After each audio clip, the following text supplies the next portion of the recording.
The base was galvanised. They were happy. And his cabinet members doubled down on it. Didn't Shabana Mahmood say it was worse than racism? For God's sake, what's worse than racism? But when leaders of our country smear millions of ordinary people as racist or a danger to this country, it's no longer politics, Jeremy. It is reckless. Because some people might take that seriously. If you convince them that their neighbour is a threat or racist, some might do whatever it takes to silence them. And that, for me, incites division.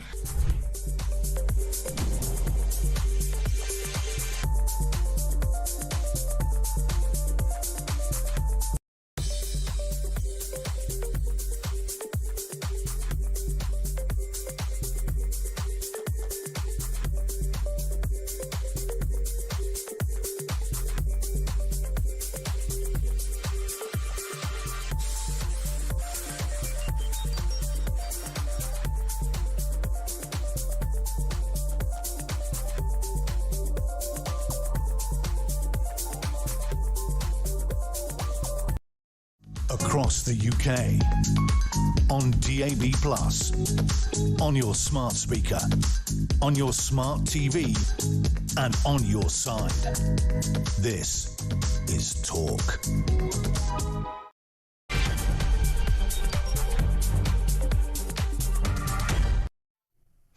Well, a very good afternoon. This is Talk Drive. I'm Peter Cardwell. Terror in Manchester after the horrendous attack, leaving 2 people dead, 2 in a serious condition in hospital, and the perpetrator thankfully dead.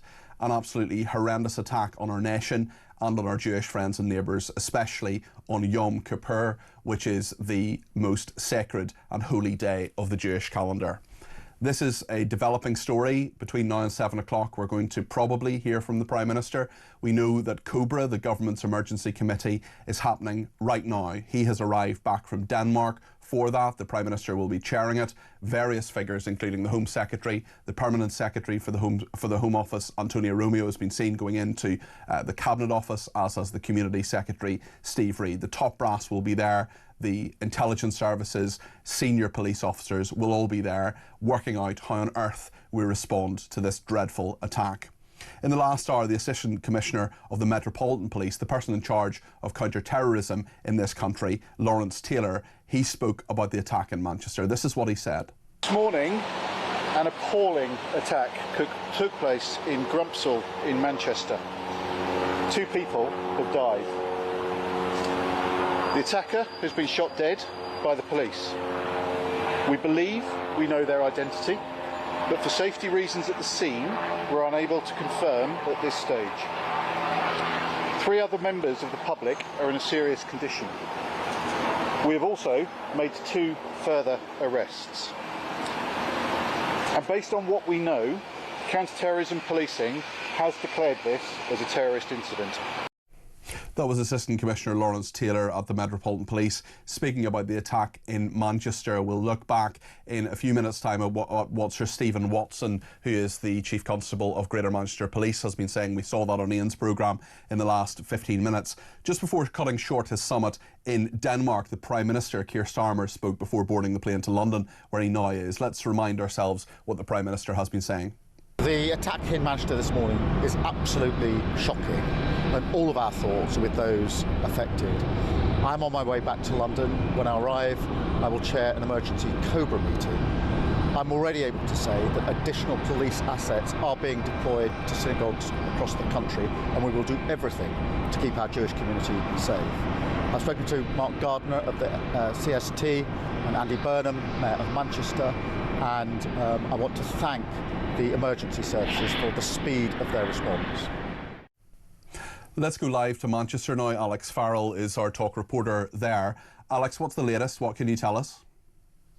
Thank you, Peter. I'm only a couple of 100 yards away from where the incident happened at Heaton Park Hebrew Congregation Synagogue only this morning. I've just been listening in a local community centre to the Chief Constable of Greater Manchester Police, Sir Stephen Watson. He's officially declared today's incident a terrorist incident. As we've been hearing, unfortunately, 2 members of the Jewish community here in Manchester have sadly died as a result. The offender was fatally shot, we were told, within 7 minutes of the initial 999 call this morning.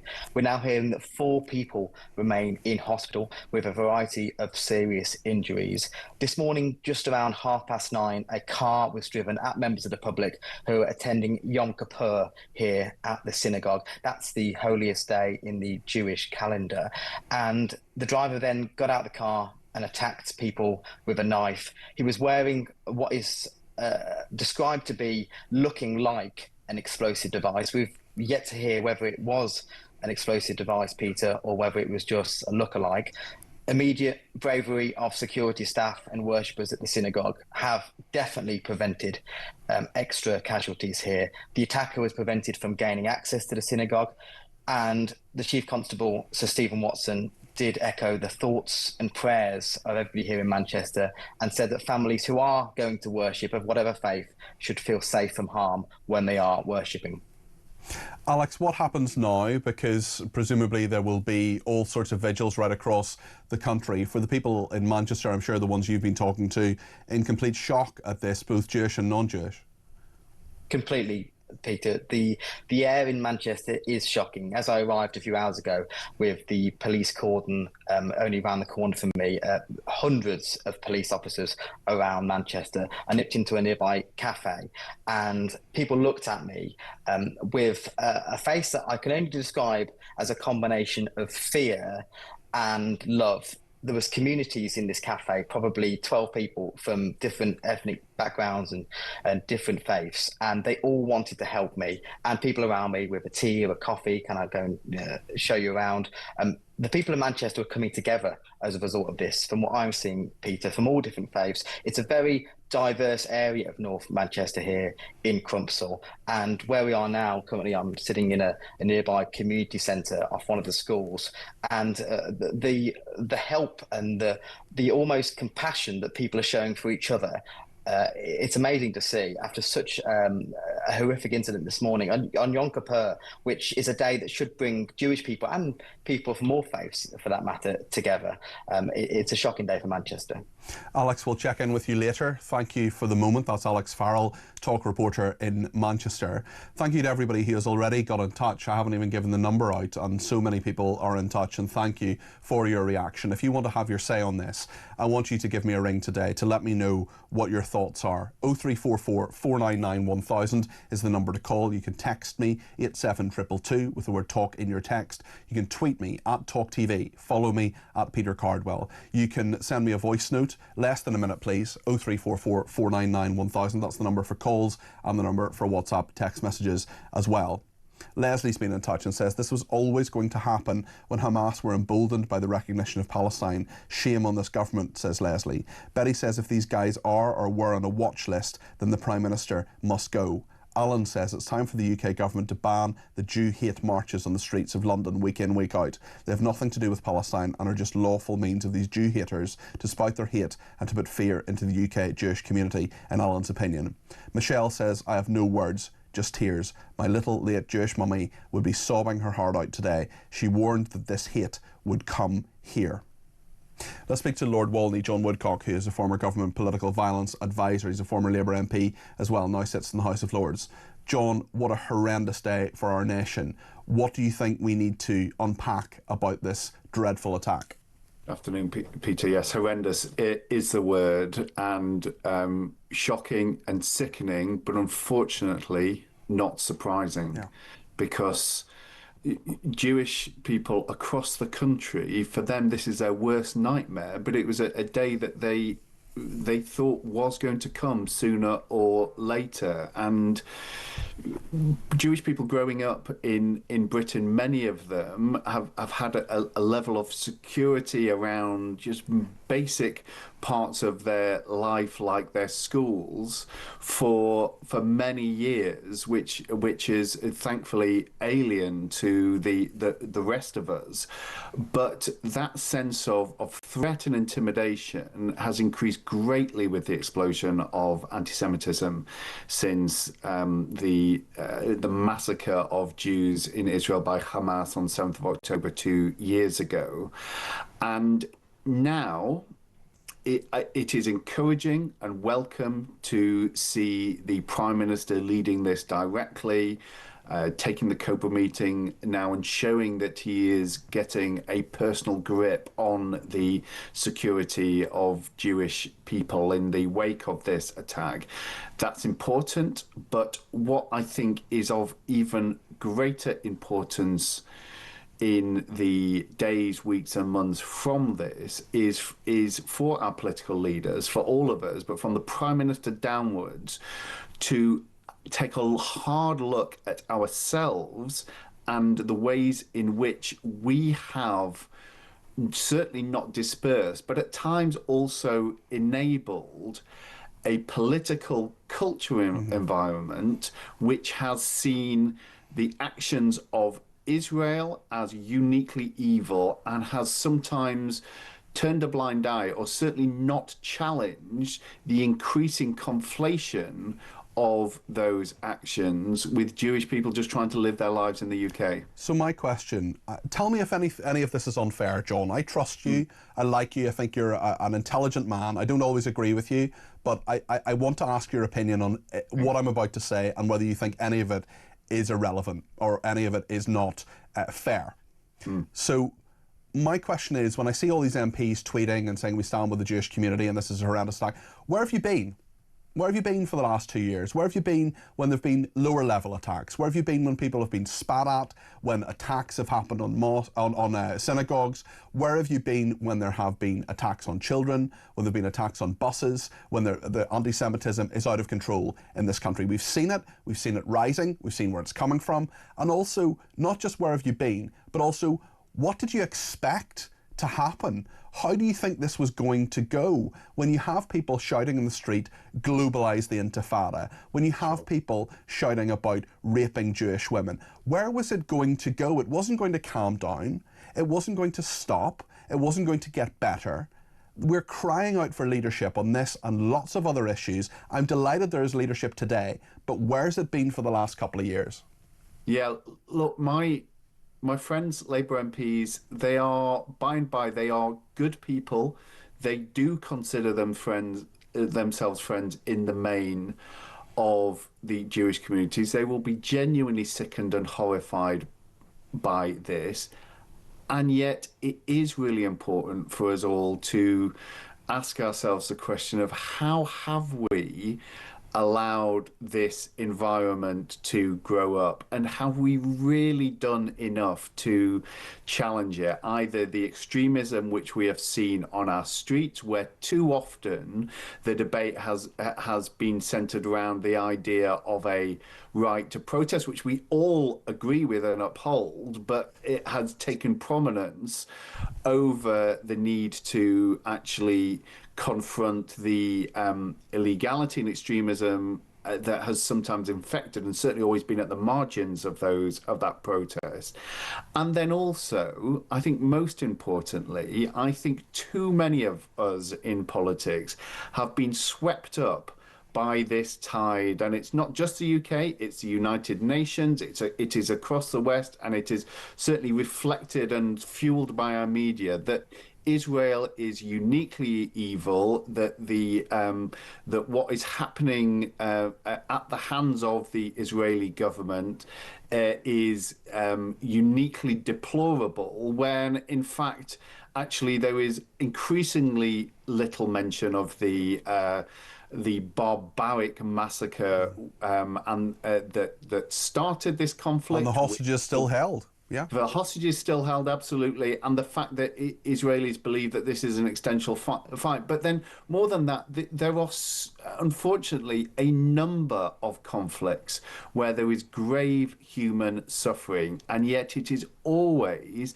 the political establishment that returns to the idea that it is Israel that it is uniquely cruel, and that is a factor in the rise in anti-Semitism, and it is something that my friends in the Labour Party can do. There is a phrase that my good friend Ian Austin, Lord Austin, uses, that it's very easy for political leaders to stand up for dead Jews. It's actually, the challenge is to stand by Jews that are standing up for themselves and protecting themselves. And that is what we've got to do now.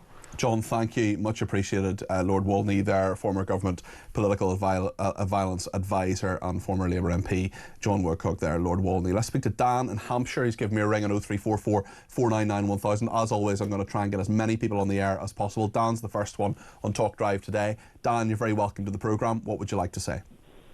Yes, thank you. I guess I was triggered to call when I heard you playing the piece of Keir Starmer talking about Denmark before he left, about how he was determined to protect Jewish people in the UK. And I was just wondering how he can say that when he's recognising the terrorist state of Palestine, the terrorist-led state of Palestine, and quite probably emboldening people like today's attacker to do what they've done. It's just, there's such hypocrisy in the man. I think that's a perfectly legitimate point, Dan.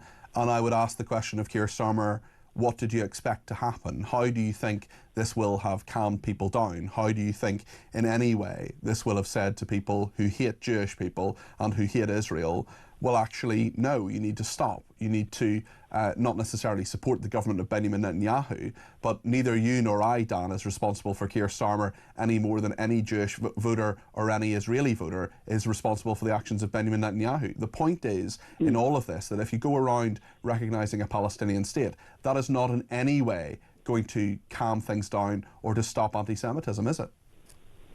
It's not, and I'm a Jewish man, and what I try and do, because on a daily basis, whether it's on social media or other media or in the news, I see all this rhetoric about genocide, and I always react to it. I always challenge people in a very calm, quite educated way as to, what's your evidence? What's your definition of genocide? Give me some evidence of that.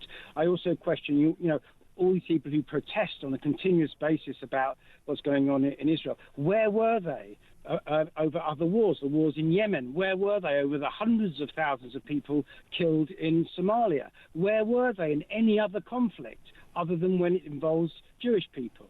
And the speed with which certain members of society, particularly on the left, embrace the rhetoric of it's genocide, it's genocide, it's genocide. It just ignores the facts. No one is happy, including, very much including Jewish people. No one is happy that innocent members of the Palestinian community in Gaza are dying. It's a horrific consequence of every war.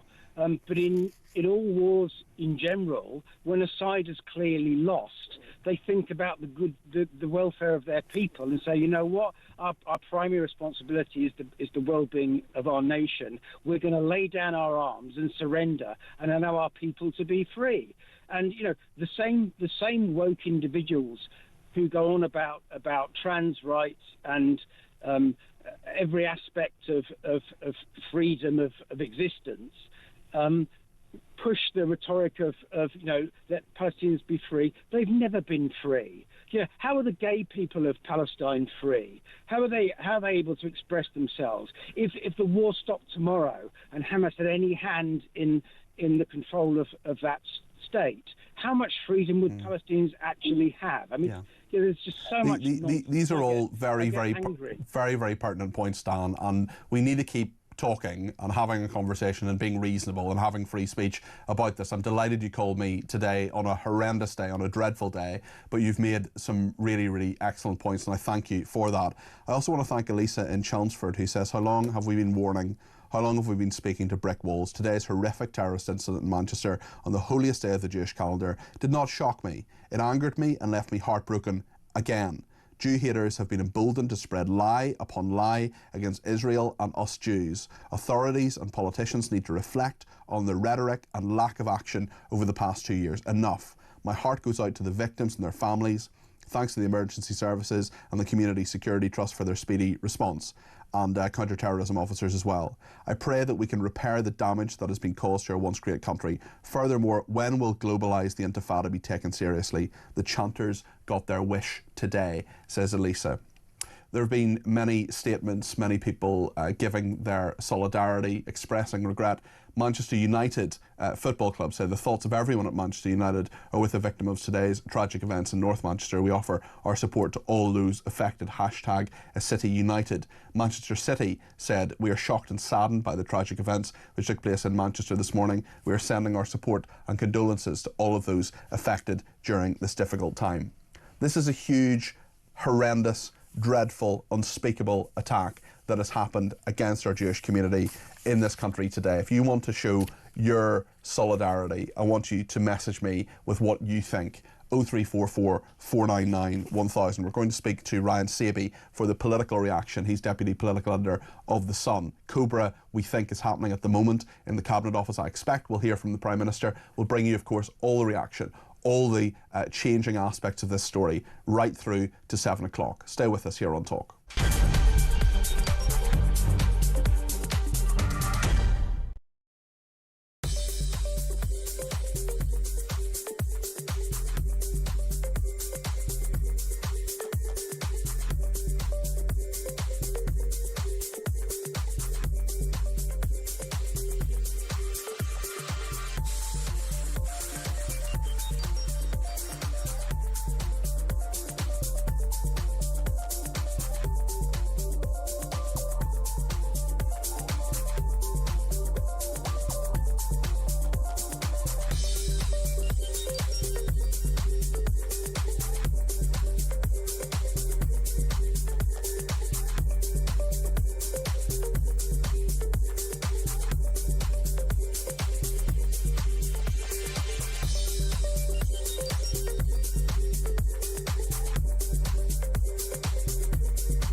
The base was galvanised. They were happy.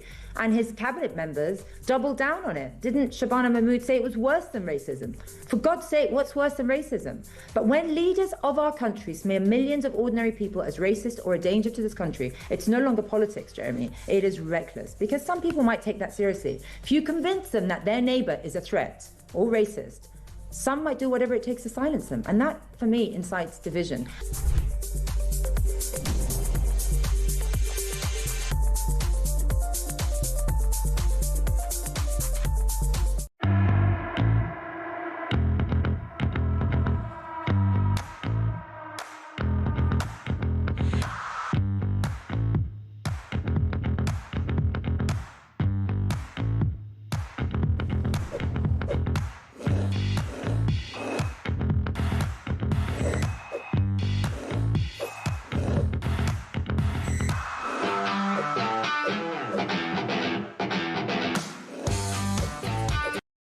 Across the UK, on DAB+, on your smart speaker, on your smart TV, and on your side.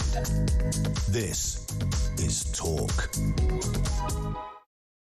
Thank you to everybody who has been in touch. Margaret says, a dark day for our country. Thoughts and prayers for the Jewish community and the people of Manchester. That's Margaret and Lisa there. Mick in Wallington, now is the time for politicians to reflect on their attention-seeking comments and police chiefs two-tier policing because their actions have devastating consequences, says Mick in Wallington. Thank you both for those. Let's hear a voice note. You can send these in on 0344 499 1000. Jan has been in touch. We have a Prime Minister today who's backpedalled again, handing out his statements of great sympathy and all of the support that the Jewish people will need. And yet only a week, 2 weeks ago, he's recognising Palestine as a state. He's given the big thumbs up to Hamas. He's put a target on every Jewish person's back. I'm afraid he needs to go. He is a dangerous liability. Jan, thank you. That was Jan in Kent there. Just before cutting short his visit to Denmark for a summit, Keir Starmer spoke on the runway. He's in Cobra at the moment. He's coordinating our response to this attack. But this is what he said earlier on this afternoon. The attack in Manchester this morning is absolutely shocking, and all of our thoughts are with those affected. I'm on my way back to London. When I arrive, I will chair an emergency Cobra meeting. I'm already able to say that additional police assets are being deployed to synagogues across the country, and we will do everything to keep our Jewish community safe. I've spoken to Mark Gardner of the CST and Andy Burnham, Mayor of Manchester, and I want to thank the emergency services for the speed of their response.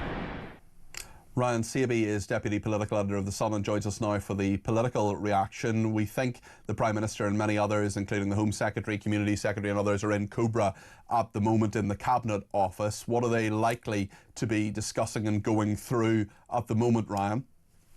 I think one of the key things that they'll be looking at, they'll be getting a full briefing from the situation on the ground. So I think you'll have the likes of the security services, the police, community leaders, all feeding into that meeting and all that information coming together at the heart of Downing Street. That meeting actually taking place in Downing Street itself. The Prime Minister, the Home Secretary, all those top people in government will be talking this through. And I think one thing they'll be trying to do, and it'd be interesting to see how quickly Sir Keir Starmer comes out after this meeting to actually give some sort of public statement, because I think what the public need in circumstances like this is some kind of reassurance. So I expect, I don't know if there'll be a press conference or there'll be some kind of statement in Downing Street, but he'll be very, very quickly to relay as much as he can from that meeting and just to give the public, that, as I say, that kind of reassurance on a very, very grave day. The government and security services and police need to show they're in control at this stage, don't they? In terms of the perpetrator, he is dead. We know that there are 2 other arrests that have been made as well. So there is a security aspect to this. There's also a political aspect to this as well. There will be questions asked, no doubt, about the security of every Jewish citizen in this country and whether the government's done enough on that, Ryan. Yeah, that's right. Sir Keir Starmer, when he was on the runway in Denmark just a few hours ago before he headed back to England, he actually said that the security for synagogues would be ramped up. But I think one of the key things, and many commentators have been speaking about this afternoon, they've been talking about these marches, they call them these hate marches that have been going on for several months, and whether they can be sort of stopped in any way or pared back. So I think there has been an issue that the Prime Minister and the rest of the government have been it's been very, very difficult to grapple with. They always say that there is a freedom and to protest, but it feels like many commentators feel like this has overstepped the mark and put people's safety at risk. And many people will say this has, something like this, they feared something like this would happen. It's interesting as well, Parliament is on recess at the moment because the Conservative Party conference is next week in Manchester, actually. This week, Labour has been in Liverpool. Have you heard any whispers about Parliament being recalled or anything to debate this, to discuss this? Has that been the call of any parliamentarians or leading politicians you've heard?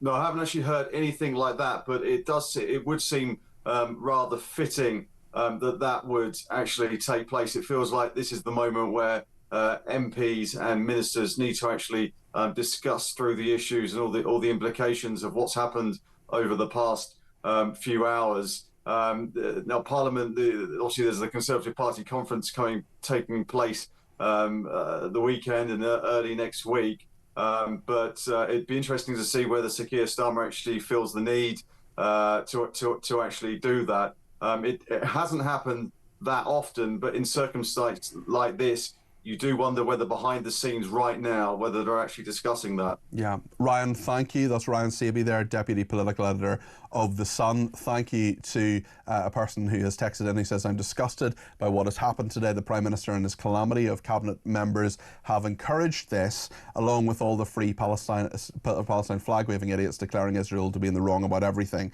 The Prime Minister's rhetoric has emboldened this sort of behaviour, and whilst he continues to lies and place the blame elsewhere, what he should do is resign. Enough is enough. Well, I'm sure every member of the Cabinet would condemn this and say that they haven't encouraged this, but I think there are questions to be asked about this.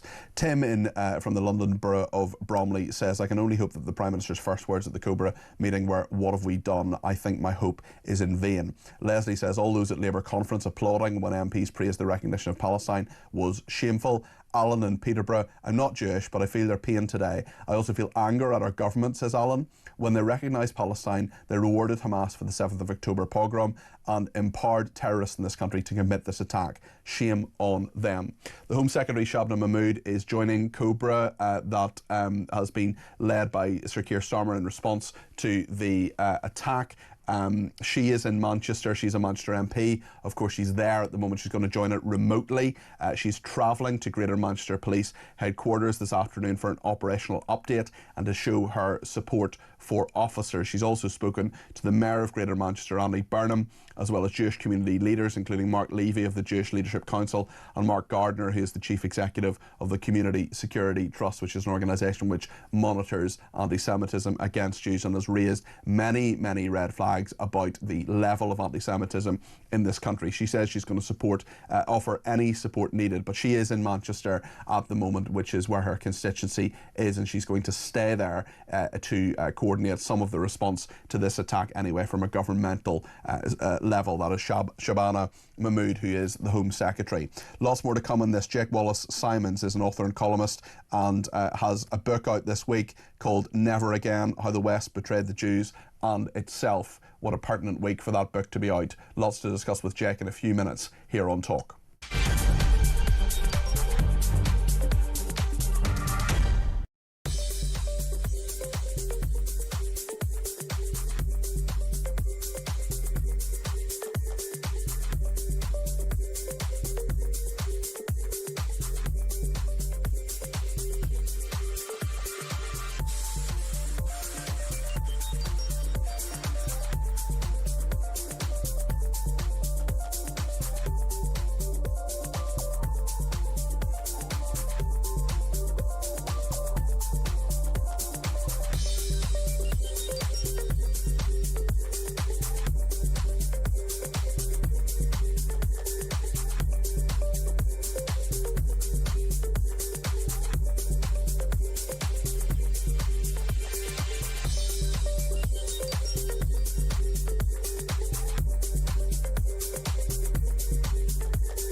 across the UK, on DAB+, on your smart speaker, on your smart TV, and on your side.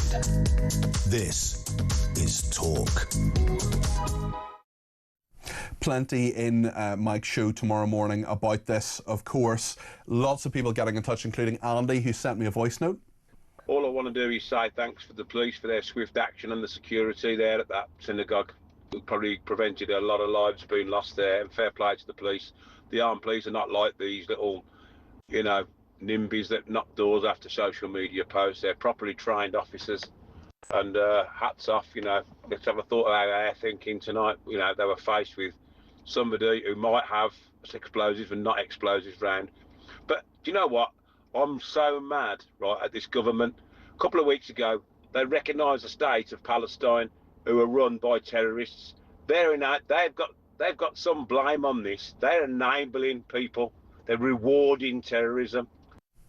It's a really interesting point that you make there about rewarding terrorism, and also the point about the Gaza plan, which we may talk about with Jake Wallace-Simons in a second. The point about the Gaza plan is that they don't want Hamas or indeed Fatah, the Palestinian Authority, involved. So my question is, if you don't want the Palestinian Authority involved in the reconstruction of Gaza, why do you support them in regard to recognising a state of Palestine? There's another really interesting point in there, Andy, about the officer who shot that terrorist dead.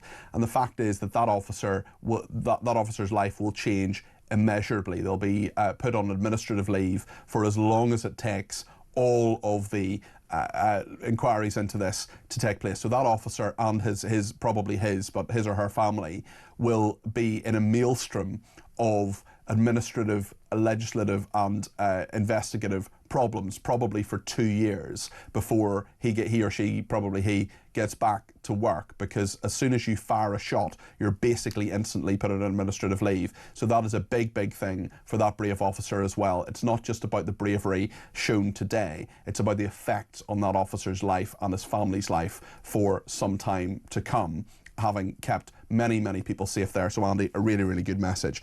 Let's talk to Jake Wallace-Simons, author and columnist. He's the author of Never Again, How the West Betrayed the Jews and Itself. The book is out this week.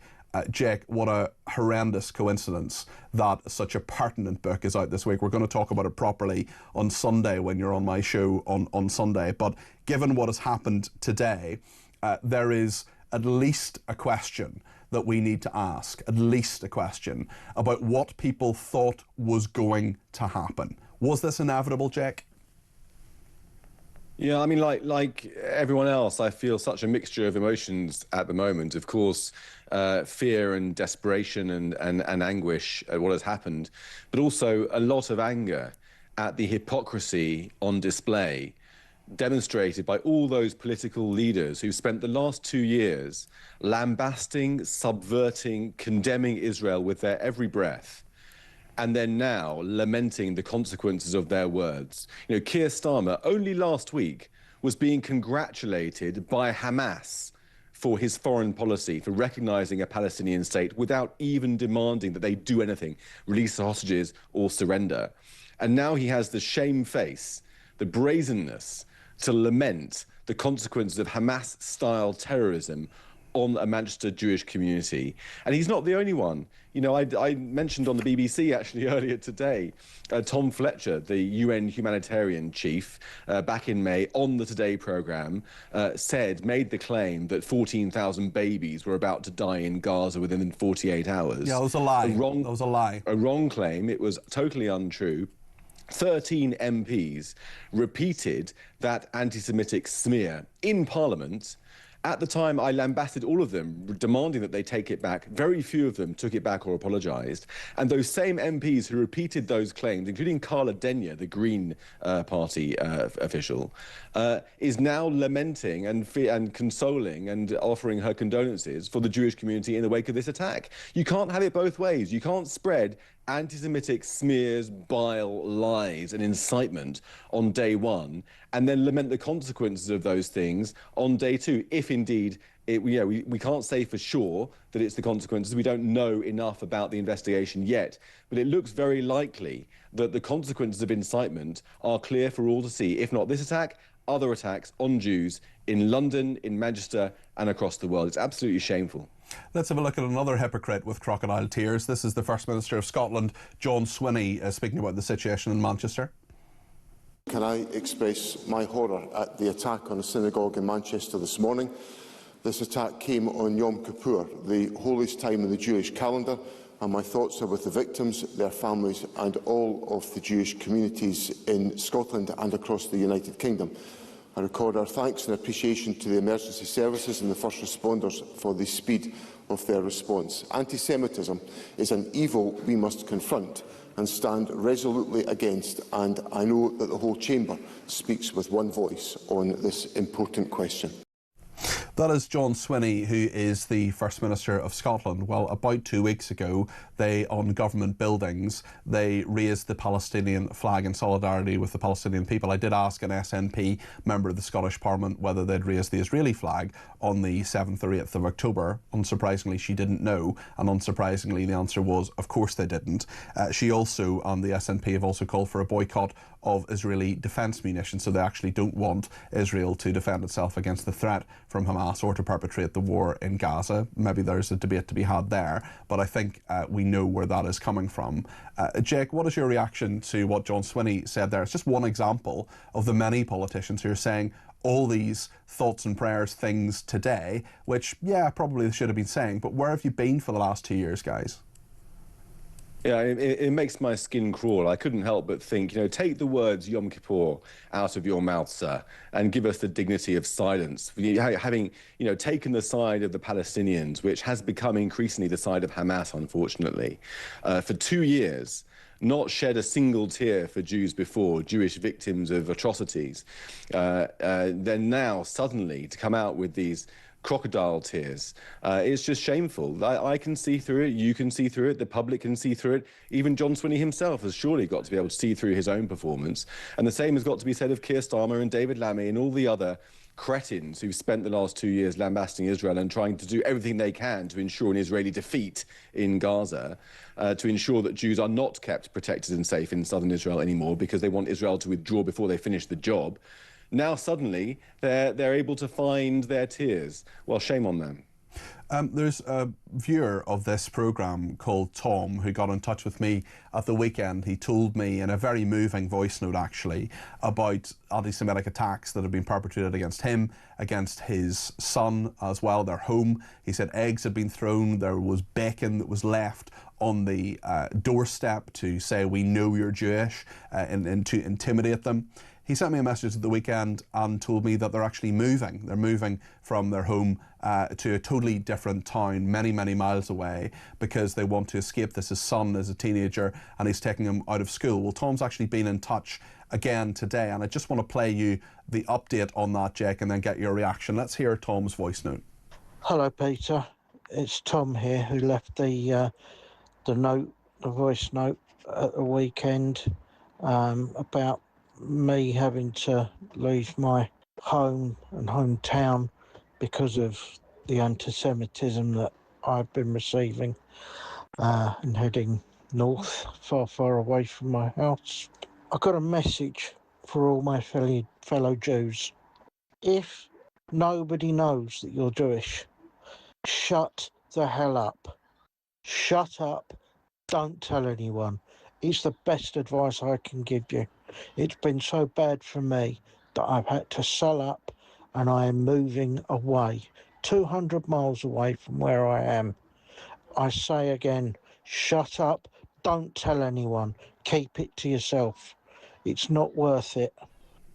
I mean, it's just dreadful that Tom feels, I can totally understand why he said that, but people should be proud of being Jewish. It's a wonderful religion. It's not a religion I follow, but there are many brilliant things about it. There are many, many Jewish people who've made a huge contribution to UK society, to societies right around the world. Your religion should never be something that you're not ashamed of, but something you feel you need to cover up. I mean, this is just a manifestation. This is one story. This is one person who watches this programme. But, Jake, it is nonetheless a chilling indictment of how Jews are often treated in this country. Yeah, I mean, I can't really speak to what Tom's going through. I don't know him or the particulars of what's going on for him, but I know that many Jews do feel similarly.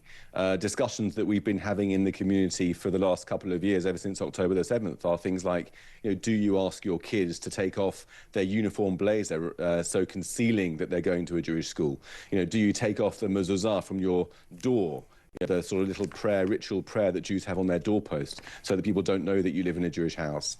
And, I could not disagree with Tom more. All sympathy to what he's going through, and I'm not speaking to him directly, but in general, my attitude is no, defy it. We can't, Britain would be a poorer place if the only minority in Britain were the Jews who were being encouraged to hide their identities and to live under a stone. That does something to you spiritually. And if you die spiritually, then dying physically only comes next. As Zev Jabotinsky said, or Menachem Begin said, I'm not a Jew with trembling knees anymore. Those days are in the past. We have the state of Israel now. If things are bad for you here, go there. Life is better there, actually. People are happier. The economy is booming. It's a young country. The demographics are better. There's a better birth rate. Defense is much more secure. People know who they are. There's a good family feeling in the country. People are happier there. It's one of the happiest countries in the world, even after 2 years of war. We're languishing number 24, then number 8. Go there. That's where you belong if you're feeling too threatened to be here. I just want people to be welcome here. Jake, we'll talk more, including on Sunday. I look forward to that conversation about Jake's new book, which is called Never Again, How the West Betrayed the Jews and Itself. Thank you to Jake Wallace-Simons, the author and columnist. Sean Donaldson has been in touch from Edinburgh. He says, speaking as a Catholic, I am very angry, but at the same time I expected the scenario would happen to the Jewish community. These Palestinian fanatics, like the middle-class pensioners, university students and musicians like Bob Villan and Kneecap, putting this country in danger, hate marches and hate chants. The sectarian behaviour needs to stop big time, and Starmer needs to stop it before someone gets hurt again. Sean in Edinburgh there talking about the scourge of sectarianism. He's from a Catholic background. Let me tell you something, I'm from a Protestant background, and I agree with every single word that you have just said. Howard has been in touch and says, I don't expect any resounding change or leadership from slimy Starmer after his Cobra meeting. Well, let's see. Let's wait and see what he does and says. Brian in Sheffield, you sent a very nice message, which you're correct, I'm not going to read out, but I do appreciate your support today. It is a very, very difficult time for our country, and I want to make sure that everybody has their say. 0344 499 1000. Stay with us.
still getting the same number of migrants, at least in the short term, until it works. But fundamentally, it won't work unless they do it at such a scale that everybody knows they're being detained and deported. I mean, I just think the clearest and simplest thing to do is to ensure that everybody is removed, either back to their own country or back to France. By all means, let's have a deal with them, or to a safe third country, which is what Rwanda was for. And I'm not saying the Rwanda policy was perfect. I resigned from, I broke the whip because I didn't think it was strong enough.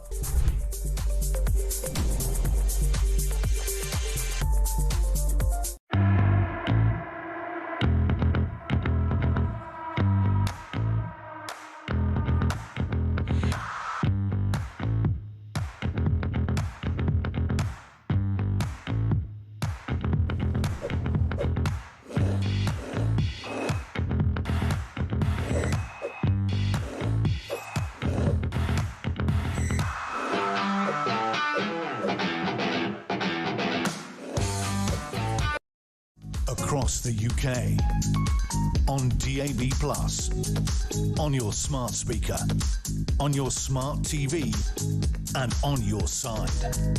This is Talk.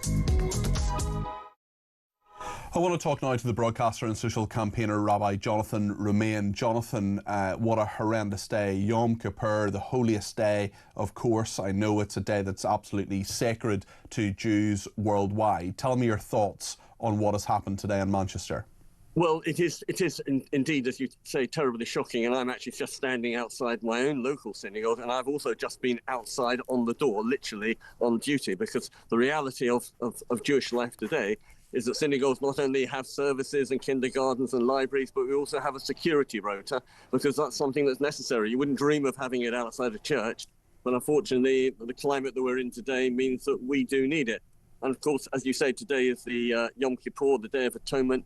So it's not only just the most sacred day of the Jewish calendar, but it's also the one where we get mass attendance. So whereas perhaps you might have got 30 or 40 on a Sabbath, today we got, 400 or 500. And presumably that's what the attacker knew. It was a deliberate, pre-planned attack.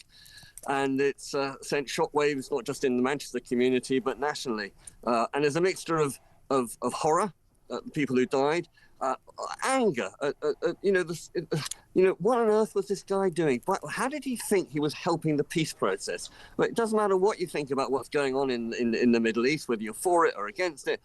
Attacking people in Manchester does absolutely nothing to help that, and it just makes everybody much more fearful, hateful, resentful. You're absolutely right, Jonathan, to point out the importance of today for Christians watching, or people who maybe go to church once a year or twice a year. I'm kind of one of them, to be honest. I wouldn't even consider myself a Christian, really. This is like Christmas or Easter, isn't it? This is a very, very busy day. This is a very important day. And this day was clearly specifically chosen because of the level of damage that terrorist could have done. Thank goodness he was stopped from doing even more than the horror that he visited on those people in Heaton Park. Yes, it's our equivalent of Christmas, if you like, where families go along expecting to be engaged in prayer, listen to sermons, have the children in the children's service, and instead it's turned into a day of bloodshed. There's nothing good to say about it.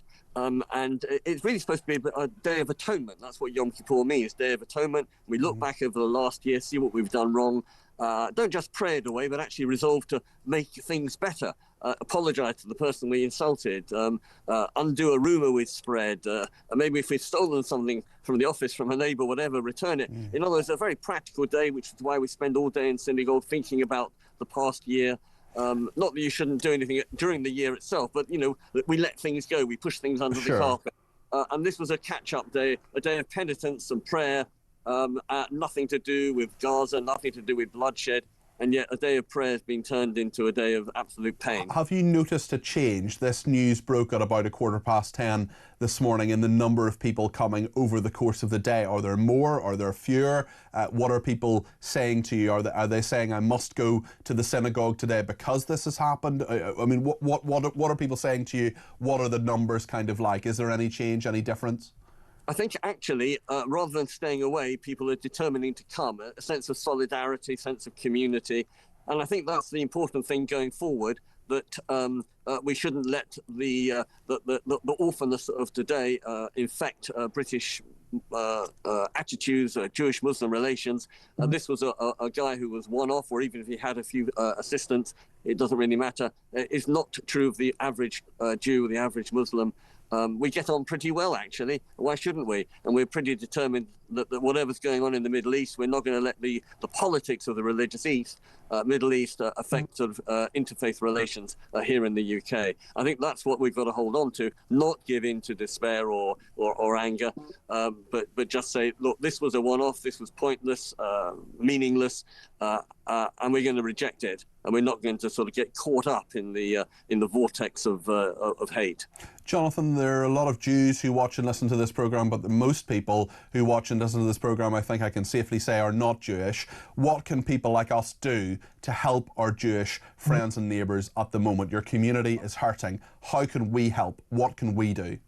Well, firstly, thank you for the offer. The second is to call it out. In other words, if someone makes a silly remark, whether it's in fun or maliciously about Jews, and then say, hang on, why are you saying that? That's not very nice, because it's those little things that build up into big things, but also to make a really important distinction between what's going on in the Middle East and what's happening here. British Jews are not responsible for what's going on in Gaza, in the same way that British Muslims are not responsible for what Hamas does. And people need to distinguish between the religious groups here and the nationalist groups over there. Well, exactly. Just in exactly the same way, neither you or I, as British citizens, are in any way responsible for what Keir Starmer or Kemi Badenoch or Nigel Farage does. They're political leaders. They're sometimes, in the Gazan example, they're terrorist leaders. It's a very, very good point to make. Jonathan, thank you for joining me today. Our solidarity is with you. That's Rabbi Jonathan Romain, broadcaster and social campaigner.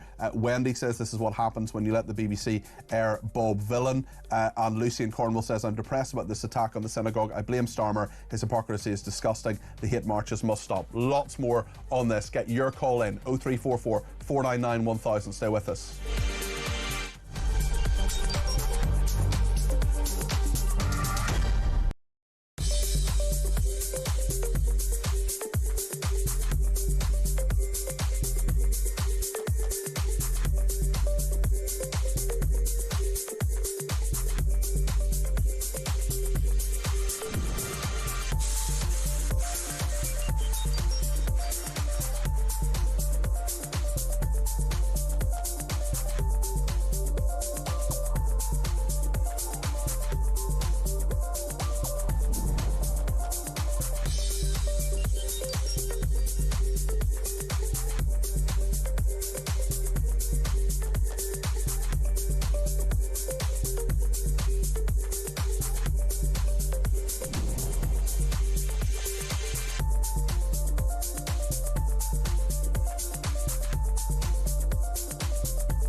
across the UK, on DAB+, on your smart speaker, on your smart TV, and on your side.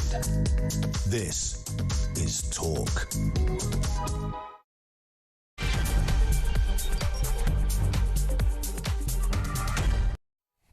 Well, a very good evening. This is Talk Drive with Peter Cardwell. The Heaton Park Synagogue in Manchester is where a horrendous terror attack happened today. There was a prayer service there, and we know that at least 2 people were killed. We know the perpetrator of that horrendous attack has been killed. 4 more people in hospital, and certainly they are, at least a couple of them, in a very serious condition.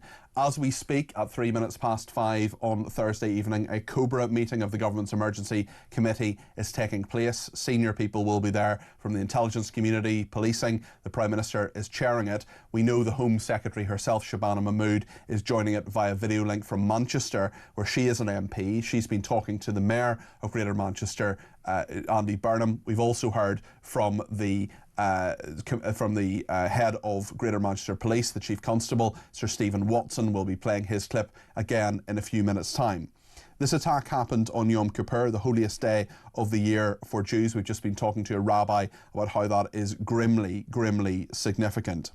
In terms of what is happening, we're going to bring you the latest updates. Lots will happen between now and 7 o'clock. I expect we will hear from the Prime Minister at some point. There have been lots of social media messages, and earlier this afternoon the Assistant Commissioner for Specialist Operations, the head of counter-terror essentially at the Metropolitan Police, which covers the whole country when it comes to counter-terror, that's Lawrence Taylor. He has given an update on the attack. This is what he said. This morning, an appalling attack took place in Grumpsall in Manchester. 2 people have died.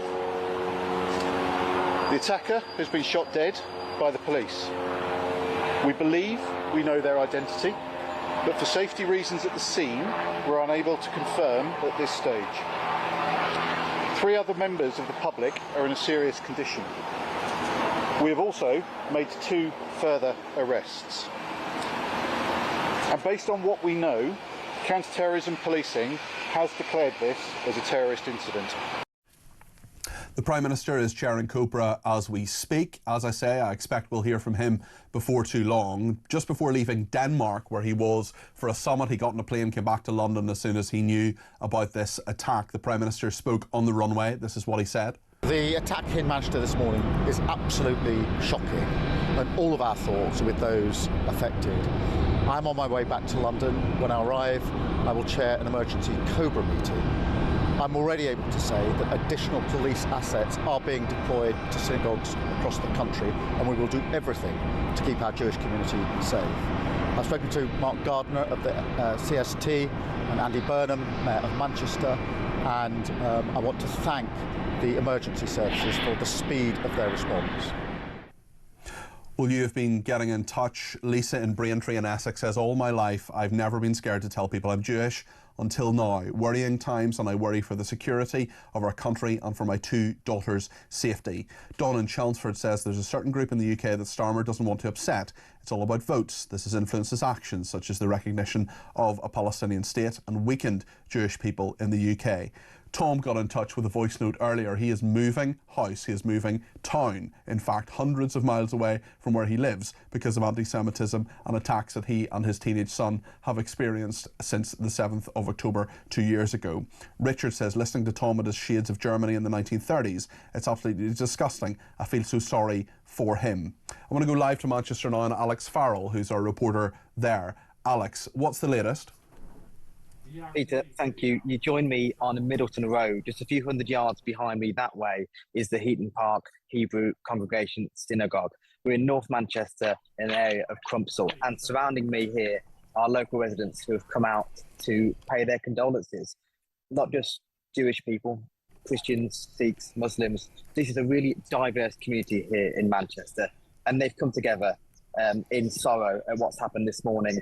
We know that after 9:30 this morning, a man arrived at the synagogue in a car and started marauding into worshippers. Worshippers who, of course, were here on Yom Kippur.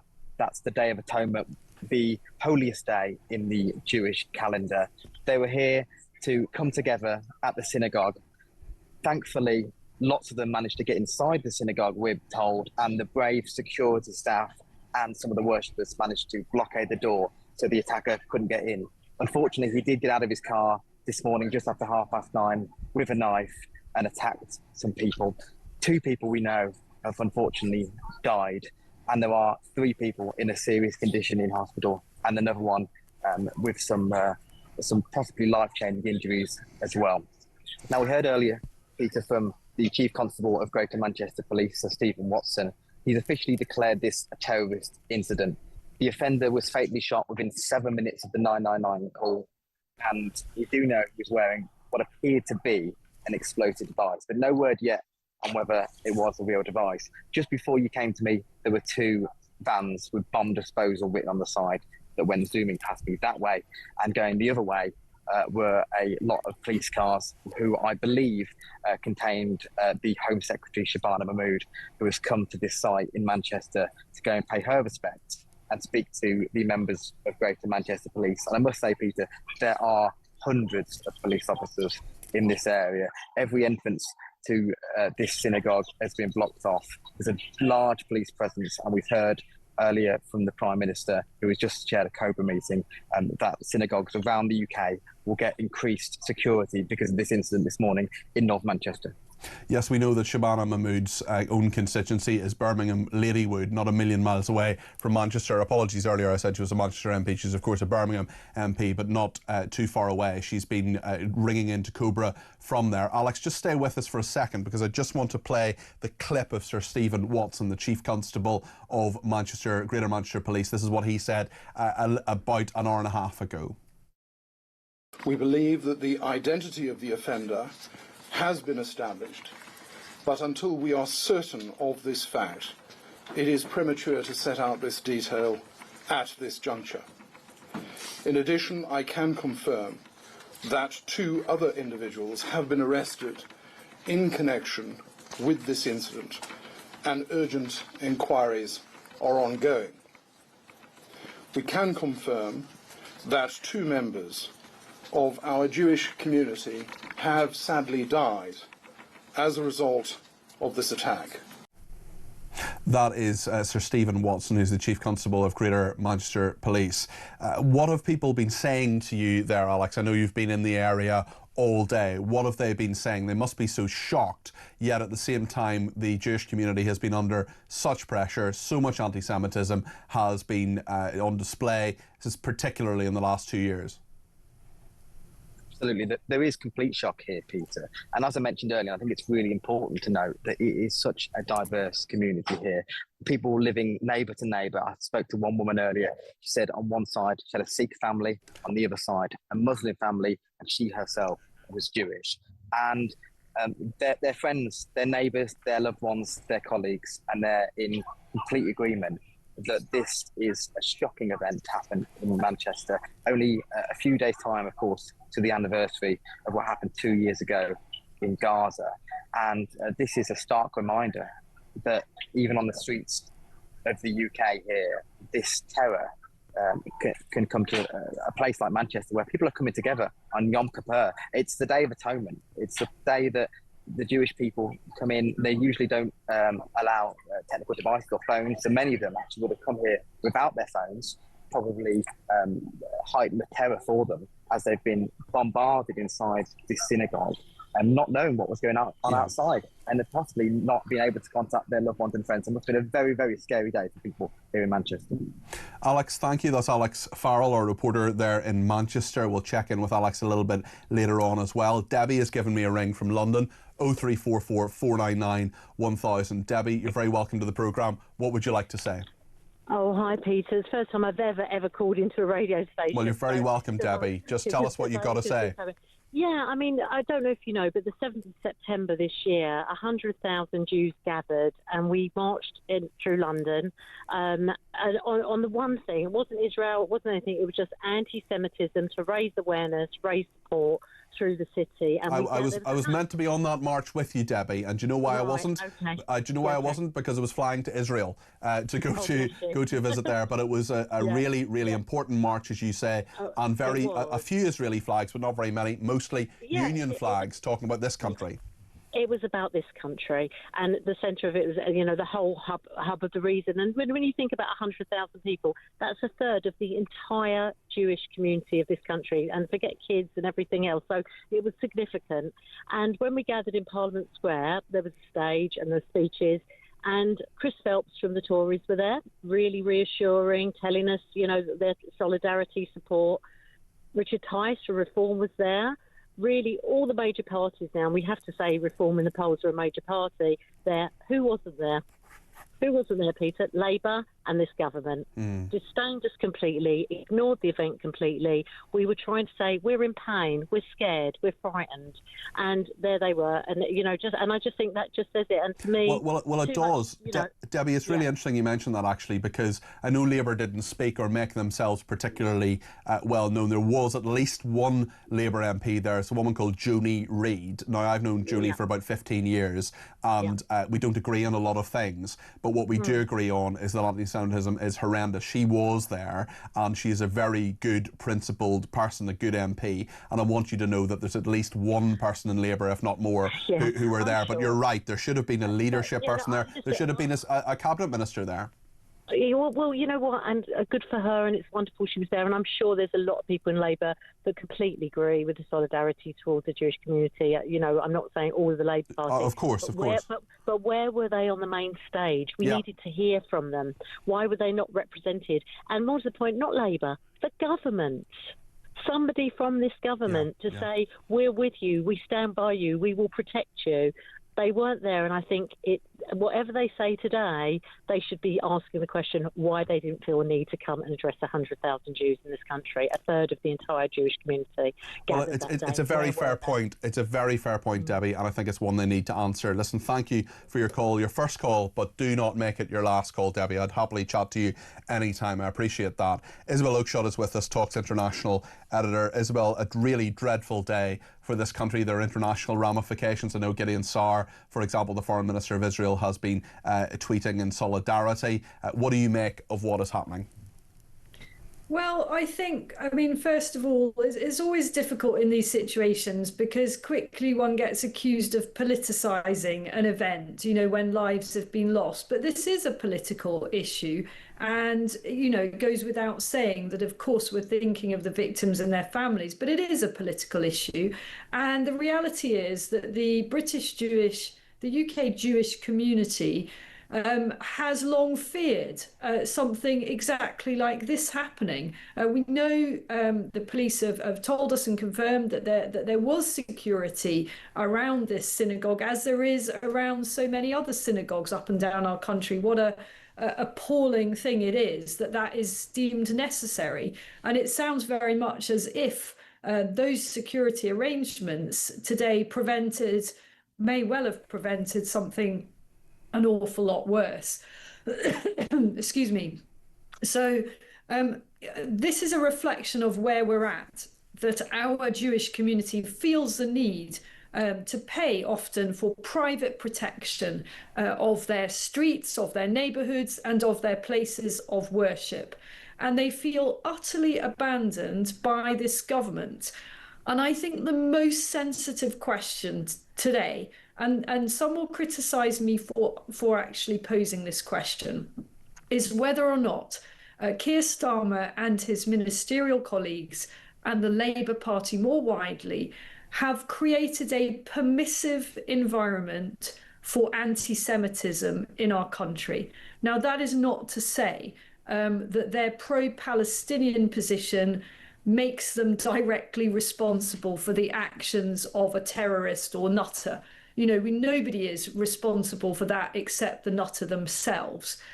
But there is, I think, a charge to answer about the the kind of blind eye that has been turned, at best, that's putting it diplomatically. Well, what did they expect to happen, Isabel? Where did they think this was going to go? Unless you nip this in the bud, unless you say every single anti-Semitic remark, every single anti-Semitic pronouncement by any other member of Parliament or anybody else, until you clamp down on all of that and call it out for what it is, being anti-Semitic, you can be as pro-Palestine as you like. There are people I will happily debate till the cows come home on the Palestinian issue. That's fine. Just because you're pro-Palestinian doesn't necessarily mean you're anti-Semitic by any stretch of the imagination. But so much of it is straightforwardly anti-Semitic, unless you call it out, unless you take some leadership on this. And this comes in, I would argue, to the real failure of Starmer. It's not just on this issue. There's so many issues where there is a lack of leadership. It's not just him. There are many other politicians who are failing to lead us. We're crying out for that leadership. It's been left wanting on this issue, I would argue. Well, Peter, you've been a lot punchier than I have. Maybe I'm being a little bit too delicate about this, because one learns from experience sometimes that it's bad to wade in straight away. But you're absolutely right. The whole of the mood music that has come from our Labour leadership has been a kind of metaphoric shrug at anti-Semitism. We've got the Jewish community feeling afraid on our streets, and there have been examples of two-tier policing about this. I'm thinking of a demonstration, I think it was probably last year, but it may have been earlier this year. I'm afraid there have been so many such incidents where a young man was sort of criticised by the police or by the crowds for being obviously Jewish as he walked through a pro-Palestinian march, and was basically sort of removed for his own safety. I mean, this shouldn't be how our country is, and we all know that I wouldn't, were I running the country, have allowed those pro-Palestinian marches again and again and again and again on our streets. It's just not right, because the fear that they whip up amongst the Jewish community is a very, very real, and we now know that mounting alarm was very, very well founded, wasn't it? Isabel, thank you. Isabel Oakeshott there, Talks International editor, joining us there. Thank you. Thanks to Gordo, who says, yeah, Starmer is going to do everything possible to protect the Jewish community, such as recognising a Palestinian state. Leslie says, Starmer holding a cobra, very apt for this disgraceful snake of a PM and the rest of the deplorable rabble. Jane says, no doubt more empty words from the Prime Minister coming up. Action is needed. So many people don't feel safe in this country on a daily basis. Pete says Starmer should be ashamed of himself. He should resign and call for a general election immediately, giving Hamas power by recognising a Palestinian state. This is absolutely disgusting. My heart goes out to the Jewish community. Another person says, I was shocked and horrified when attending a union meeting to hear them sharing the fact that Israel was committing a genocide, and promptly hung up. I immediately resigned my membership. Reading about what happened to my husband made me cry. What has happened to this country? Gillian in Warwickshire says, I am so very sad about the dreadful incident in Manchester today. My heart goes out to the Jewish community. This awful government has betrayed Israel and the Jewish people at every opportunity. I really don't understand what's happening to this country. Please make it stop. Thank you, Peter, for all your support for the Jewish people. Thank you, Gillian. You shouldn't have to say that, but I appreciate you doing so. Neil in Middlesbrough. Starmer and the so-called government have blood on their hands, and he knows it by the expression on his face at the airport. Now they will be plotting a way out of this with crocodile tears and blaming everyone else apart from themselves, says Neil. John in Rugby, I'd like to say to Jake Wallace-Simons, I'm so very, very sorry about the incident in Manchester. My thoughts are with those who have lost their lives, the injured, and of course their families. To you I say I stand with Israel and all Israelis, says John in Rugby. Bill says, will the London Mayor ban marches about Palestine? Great show. Another person, Trish, says, I'm disgusted with Starmer. He's done next to nothing to keep the Jewish community safe, then showing favour to recognise a death cult. What did he expect? If he allows another Palestinian flag to be shown after this, then he is surely evil. Another person says the Prime Minister needs to take a long, hard look at himself. Now is the time for him to resign. Very, very interesting. The Cobra has finished. The government's emergency committee, it lasted about an hour.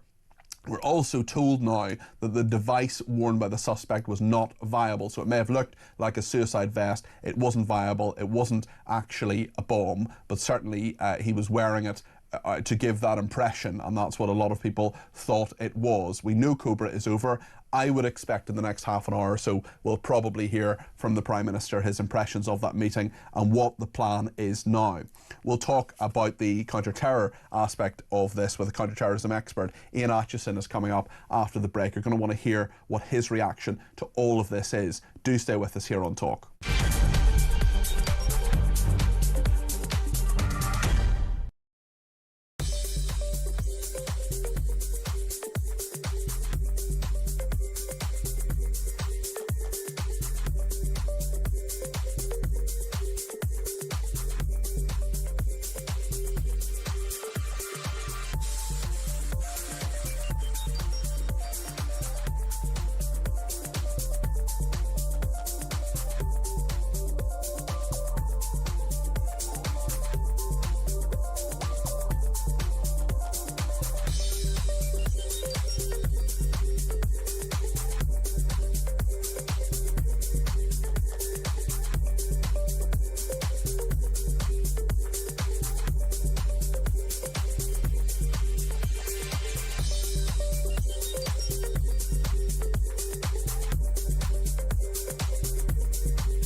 The attack in Manchester this morning is absolutely shocking, and all of our thoughts are with those affected.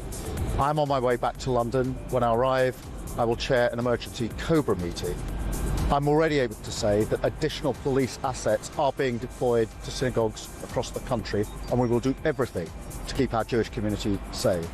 I've spoken to Mark Gardner of the CST and Andy Burnham, Mayor of Manchester, and I want to thank the emergency services for the speed of their response.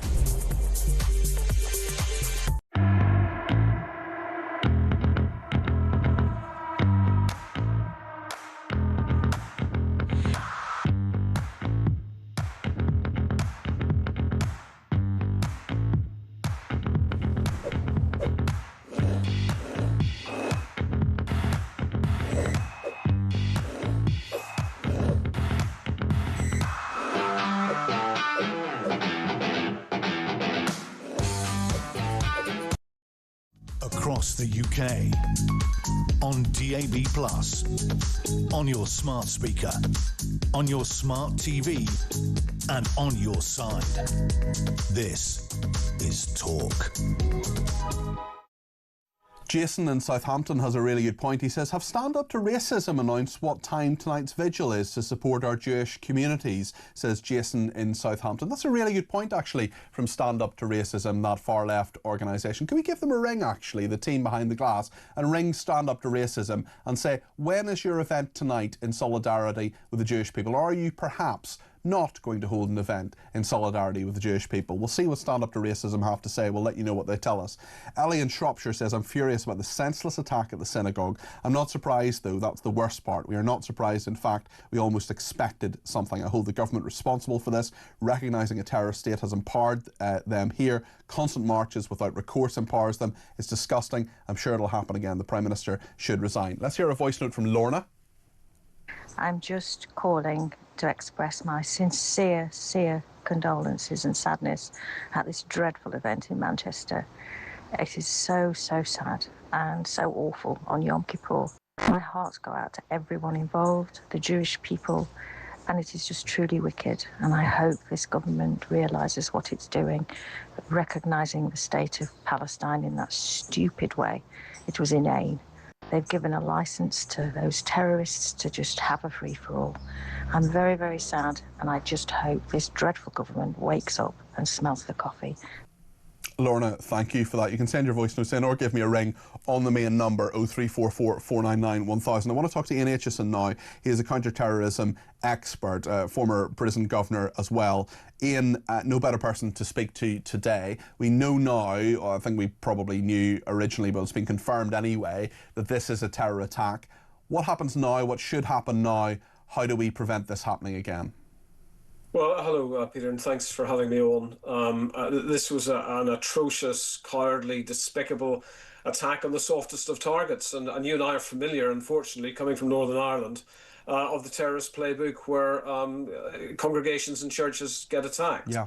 So I think, a couple of things are emerging from this. And one is certainly the bravery of both the security staff, the civilian security staff at the synagogue, and also the swiftness of the police response to neutralise the terrorist threat.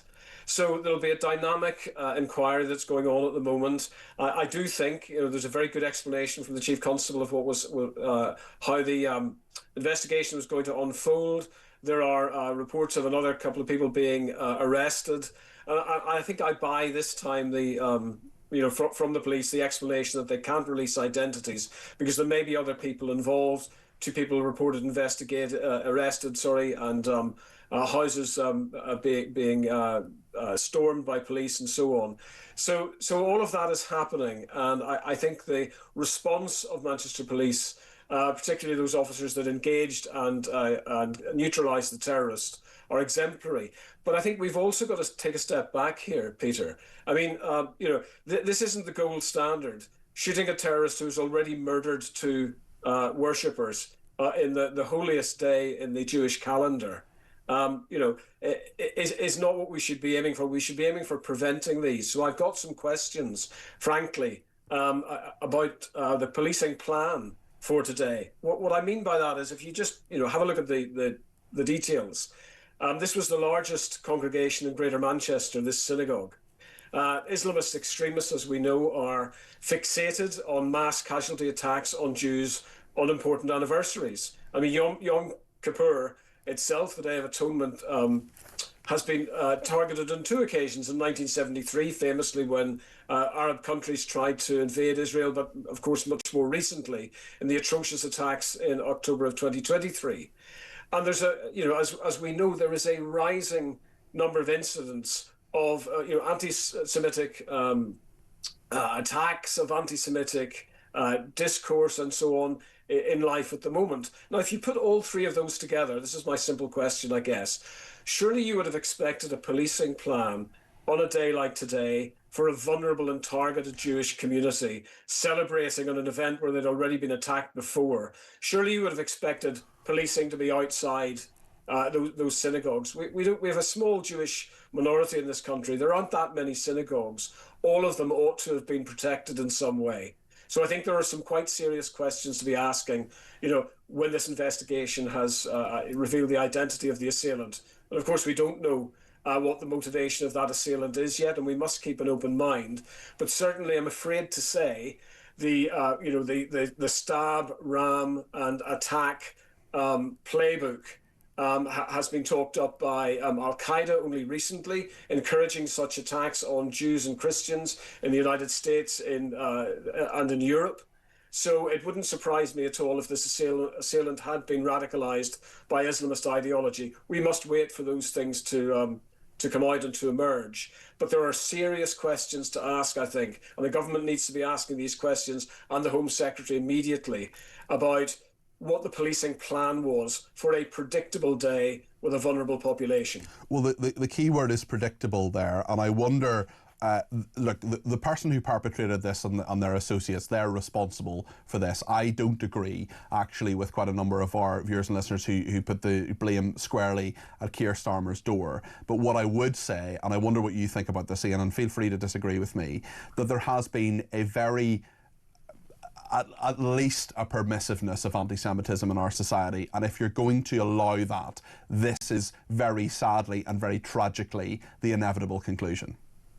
Well, I'm afraid to say I do agree with you, and it's a very depressing conclusion, and that is that if the latitude and the impunity for anti-Semitism expands in this country, it is going to, infiltrate into the minds of deeply inadequate, rage-filled individuals who will then go on to conduct violent actions. And I'm afraid to say we have seen through policing, through the failure of the CPS, and through political failure to hold the line in terms of not doing anything that might give Hamas, for example, legitimacy to continue to prosecute terrorism either in Gaza or through its proxies elsewhere. We've seen that permissive environment expand, and I'm afraid to say this is the front end of it. So politicians have got responsibility, policing and the criminal justice system have got responsibility, civil society's got some responsibility. We have got to get this right. We have got to look at the integration or the disintegration of our society that is allowing such foul deeds to emerge. And we've got to do something about it very quickly. This, this I'm afraid to say was a foreseeable tragedy, and I'm very much afraid to say it will not be the last. Ian, as always, thank you. Ian Atchison there, who is counter-terrorism expert. Speaking about stand up to racism, Jason was in touch and said, do they have a vigil plan? As far as we can work out, they don't. They do have a statement, though, and they said, we condemn the horrific anti-Semitic attack on Heaton Park Hebrew Congregation Synagogue in North Manchester that killed 2 people. This attack is particularly abhorrent as it occurred on Yom Kippur, the holiest day in the Jewish religious calendar. Anti-Semitism must be rooted out of society. Our deepest condolences go to the loved ones of those killed. Our thoughts are also with those injured and affected by this horrific crime. It's vital that we promote peace, unity and mutual respect and stand together against hatred and division at this difficult time. Good words there. I applaud those words from Stand Up to Racism. I would ask them and appeal to them to mobilise all their supporters to come out and support the Jewish community. Come out on the streets, support them, and do that near a local synagogue and make sure that their support is demonstrable and not just words would be my appeal to them. Jonathan in Woodford has been in touch, says this terrorist attack is 100% on Starmer and Lammy. They have blood on their hands. Please can talk state that the offender is a terrorist and that his victims have been murdered, not killed. Very happy to do that. I called them a terrorist earlier today. They have, of course, been murdered.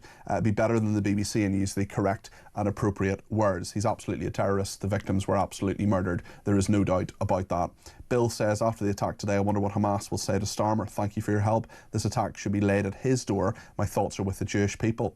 Richard says, well done, Starmer, for giving the green light to Hamas. There's a lot of anger against the Prime Minister today. It'll be very interesting to see what he says. Paul in Belfast says, the UK government have blood on their hands. Their pro-Palestinian stance just encourages hatred of Jews, legitimising the cancer of anti-Semitism sweeping across our once great country. Well, I'm going to speak to Christian Wakeford. He is the Labour MP for the constituency where this happened, Bury South. I'll ask him what he thinks about the permissiveness of anti-Semitism. But more importantly, I'm going to hear from you next. There are lots of people who want to get their voice in the air. We're going to make sure as many people as possible we hear from them between now and 7 o'clock. 0344 499 1000. Stay with us.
across the UK. On DAB+, on your smart speaker, on your smart TV, and on your side. This is Talk.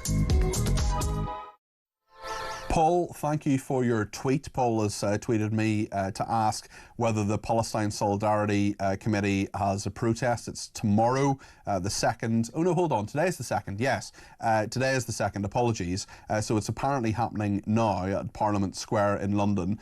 All to the streets for Gaza. This is a protest for the Palestine Solidarity Committee happening right now, actually, in Parliament Square. We're going to give them a ring and ask them whether they've decided to cancel that, because that would be a very appropriate thing to do, to stand in solidarity with the 2 Jewish people who've been murdered today by that terrorist. Lots of people have been in touch, including Danny. Danny doesn't want to give his location, and that's absolutely fine, Danny. We totally appreciate that, especially on a day like today. We'll not say where you are. Perhaps you could tell me what you think, though. You're very welcome to the programme, Danny. Hello there, Matt. Yeah, Jewish guy myself. So many different things about the horrific thing that's happened today. First and foremost, I want to really thank the family and the police officer that took out the terrorists today, because I have a feeling it was planned to be a lot bigger than it would have been. As sad and terrible as it is, he's going to have to do that, but he's a complete and utter hero, and I just want to make that very clear. Of course. I want to let you know what it's like being a Jew at the moment in the UK. I'm only glad that my parents are no longer here to see how Britain is. I'm a very proud Jewish guy, not overly religious at all, but very proud of my upbringing and who I am. For the first time ever living in the UK, my wife is scared to put a mezuzah up on her house, which I wanted to put it up, but as a happily married man and wanting to stay that way, I have to go with what she thinks. She's scared to let people know that we're Jewish, living on the south coast. Hastings and Brighton are 2 of the worst areas at the moment. You can't go anywhere without hearing anti-Semitic remarks, marches, you name it. Apart from that, when someone is hurt in terrorist attacks, as is in Manchester today, that hurts every member of the community. Yeah. We're all family. And one thing I want people to understand, the people who are anti-us and anti-Israel and everything, the more horrific you are, the stronger we become. Yeah. And that's something that is inherent in the way we are. The last but not least, one of the things I really wanted to make clear is there's so much rubbish on the internet that I know to be rubbish because I've lived in Israel for 5 years. I've got friends that are in the army, and the army isn't like England where you born and bred wanting to be an army guy. Yeah, you got to do it. It's conscription, isn't it? You've got everything from every soft-hearted people, shy people, strong people. They all go into this army. They're not babies. Nothing. It's absolute rubbish. Yeah. And the other thing I really wanted to make people aware, if they weren't aware, because it's lovely to hear so many non-Jewish people phoning up the show, and it does make us feel it's not lost. Good. Well, I'm glad. And Danny, well, thank you. I mean, you shouldn't have to appreciate it. It should just be the way things are. But unfortunately, when they're not, they, of course, that's something you've got to notice. Danny, I appreciate your call. I thank you for it. And I want to thank you for what you've said. Rachel has been in touch as well and says, this is what happens when you allow rabid anti-Semitism to march through our streets every week, shouting from the river to the sea, calling for the death of Israeli soldiers, promoting jihad, and nothing happens. They are emboldened. Jews should not be made to feel unwelcome and should not be intimidated, excluded, threatened or attacked on our streets. Since when did Britain become such an intolerant, dystopian hellhole? Absolutely sickening. Sending love and strength to the Jewish community. Thank you, Peter, and your team. Great reporting. Well, listen, there are a lot of questions about whether the Palestine Solidarity Committee should go ahead with its march tonight or its gathering on Parliament Square. It was meant to start 10 minutes ago. We're trying to establish whether it has or not. 2 hours ago, they posted on their Instagram, join the protest this evening. Really? Today? Is today the day to do that? You have them every second Saturday, and John's been in touch to say the next pro-Palestinian march is on Saturday the 11th of October. The Met Police have already permitted it. They, David Lammy and Sadiq Khan, are 100% complicit on today's events in the view of John. Starmer, I bet Starmer is now wishing he listened to Trump. And Hina has been in touch to say the Labour government too busy defining Islamophobia. It tells you everything. Shame on them. Julian Bromley, how terrifying for the whole of the UK. We have no protection from this lily-livered government. Hope Starmer is proud of himself. Can't wait to hear Trump's comments. Craig in Southampton is with me now. Craig, your thoughts this evening. You're very welcome to the programme. How are you doing? You all right? Yeah, fine, thanks. What do you think, Craig? Well, the atrocity that's happened today in Manchester, it just goes to show what the left are all about. You know, Keir Starmer supporting the terrorist country that is Palestine. It's just an absolute joke, this country at the moment. I actually contacted the show because I heard your shout out for the Stand Up to Racism Southampton group. And I'm actually the founder of the Southampton Patriots, which you probably know get a lot of opposition from Stand Up to Racism and everyone else because we stand and we want right for this country. It's not about the colour of the skin or what race they are, religion. It's about people doing the right thing, abiding by our laws, and respecting our heritage. We've actually got a group of people stood outside our local synagogue now, doing a vigil. Unfortunately, I'm sat in traffic. I'm on the way there. You're on the way there right now, Craig. Yeah, I am. I'm on the way there. I phoned up today. I spoke to a rabbi. I told him, I sent sincere apologies and the best wishes for any families about, and just said this is what we propose to do. That they were more than happy for what we're going to do. We want to show our support for the Jewish community. They shouldn't be walking around our country scared. There's other religions walking around here with their heads held high, causing hate, fear, and now look, deaths in this country. Listen, thank you, Craig. Really, really good to hear from you, and good for you for going to that synagogue and showing your solidarity. There are lots of people, I'm sure, who will be on their way right now in their cars listening to this, who are showing solidarity with their Jewish friends and neighbours. And even if you can't make it, if you're not in a situation where you can do that, well, there's so many ways that, as we heard from Rabbi Jonathan Romain earlier, for example, that you can call people out. You can say, why are you making that anti-Semitic remark? One thing I say have said a number of times is, would you make that comment about a black person or a gay person or a trans person? Would you say that about any other minority? And there is no way in which anti-Semitism is in any way, in any form, acceptable in our society. We stand with our Jewish friends and neighbours today and every day on this station. There's lots more to come on this. We're going to talk to the MP for the area, Christian Wakeford, will be with us next. We'll also hear words from the Prime Minister very shortly. Stay with us here on Talk.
frankly, it's terrifying when you've got a Prime Minister calling for his supporters to take up arms. You've got a Deputy Prime Minister lying about Nigel and just a whole load of nonsense, and then coming on and having to apologise for it. You've got multiple cabinet ministers, frankly, libelling and slandering Nigel. I mean, it's a very bad place to take a once highly respected democracy. We are heading down the plug hole under this bunch.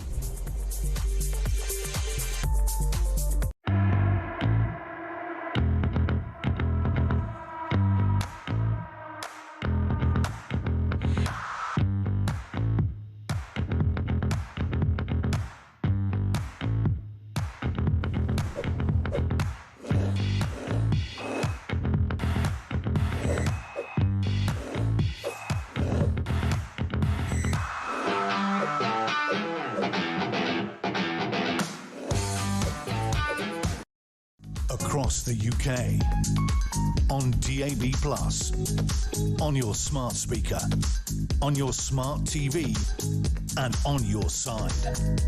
This is Talk. We'll talk to Christian Wakeford in a second, but another MP who speaks to this station every now and again, Graham Stringer, is with me. He's the Labour MP for Blakely and Middleton South. Graham, thank you for joining me this evening. I know you're at the cordon there. What are your impressions of what has happened today, Graham? Well, I mean, to state the obvious, it's an appalling and tragic event. Everybody's thoughts in the area with the family of the victims. And I think what we have to do now is bring the different communities together. Manchester is a tolerant city with tolerant communities. And I guess, I don't know who the person who did this was. My guess is that he not only wanted to kill Jewish people, he wanted to stimulate anger between the different communities and division. And we have to ensure in that he's not successful.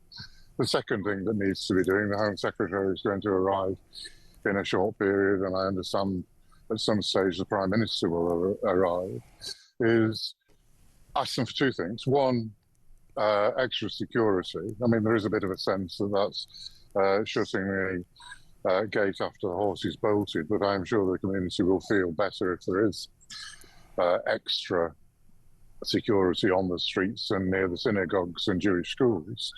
But secondly, we need the government not just to say that communities should work together, but give support to that directly by involving themselves and bringing the different communities closer to each other.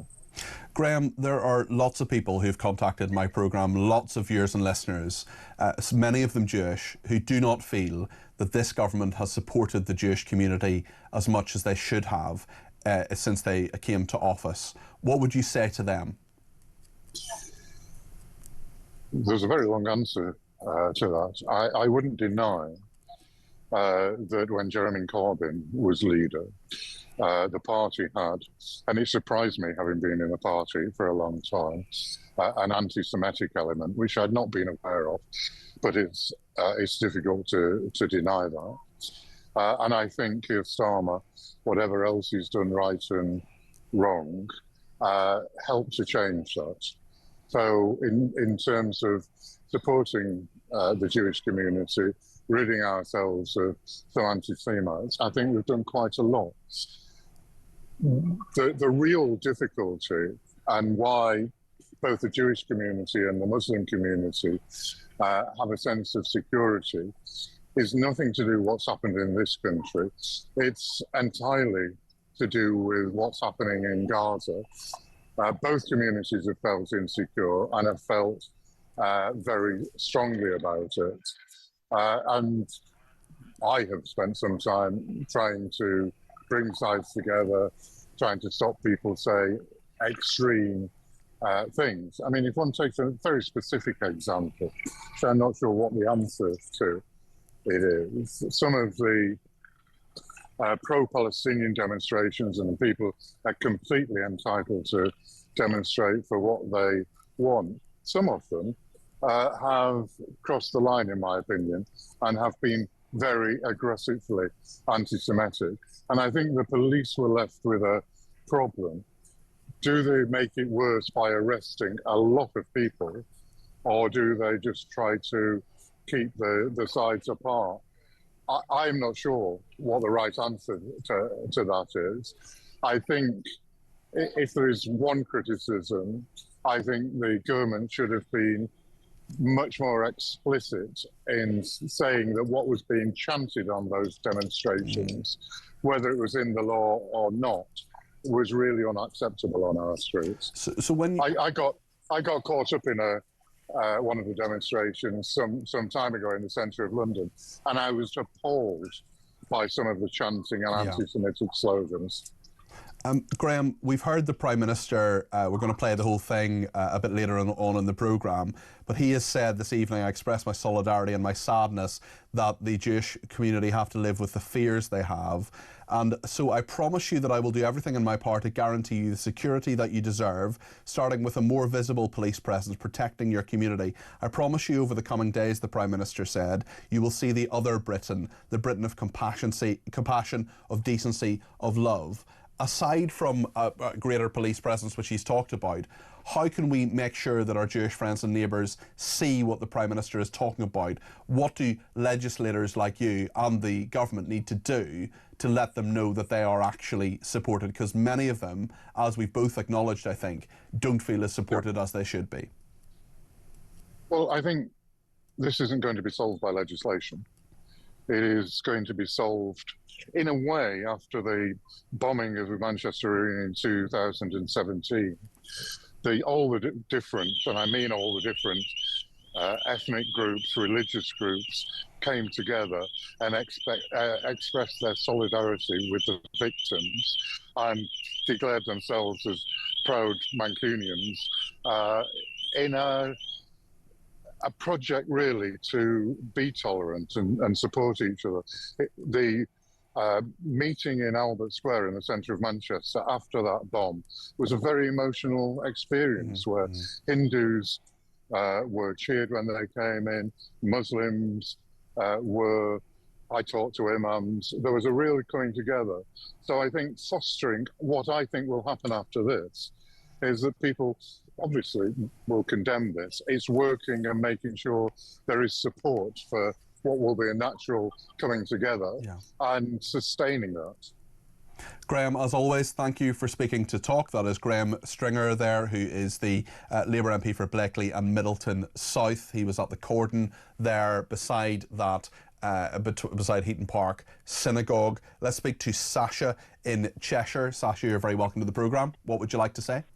Hi, Peter. Thanks for having me on. I feel quite heartbroken today, to be honest.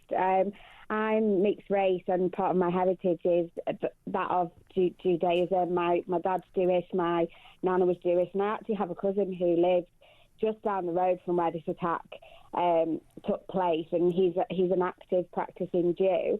And I just feel heartbroken and quite disgusted, really, with the response that Keir Starmer has just published, because when you look at previous terrorism attacks and attacks on certain communities, I can't remember a time where there was ever a Jewish person that had gone onto the property of another religious site and loaded with weapons and potential explosives and caused severe harm and death to people in the UK. I mean, correct me if I'm wrong. No, I can't remember that in the UK. I think that's a very good point. For Christians or any other particular group, it's always a specific group of people, unfortunately, and especially on today, which is Yom Kippur, it's just heartbreaking for me. I feel very sad. My nana passed away just shy of a year ago, and when she was in hospital, she was too scared to even declare a kosher meal because she didn't want people to know she was Jewish. My dad won't acknowledge his heritage for fear of that, and half of my family live in fear. And so when the Prime Minister has announced the recognition of Palestine as a state, which is run by a terrorist organisation. And you've got marches happening that are literally calling for the death of this particular group of people, all at the hands of our government.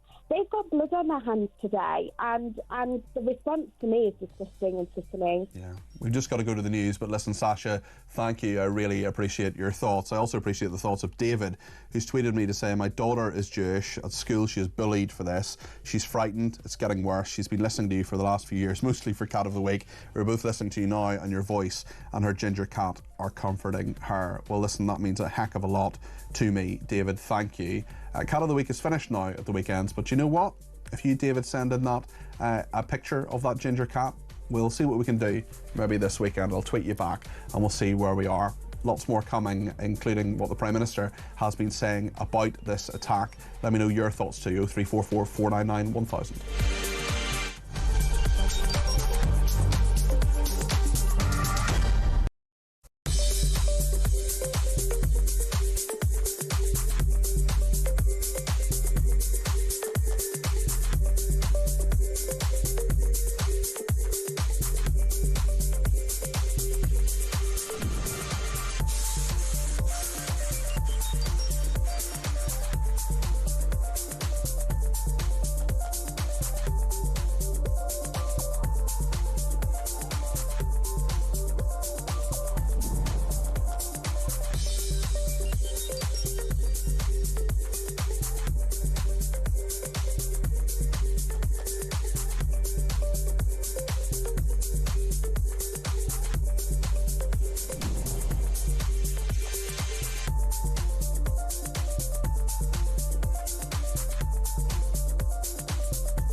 Across the UK, on DAB+, on your smart speaker, on your smart TV, and on your side.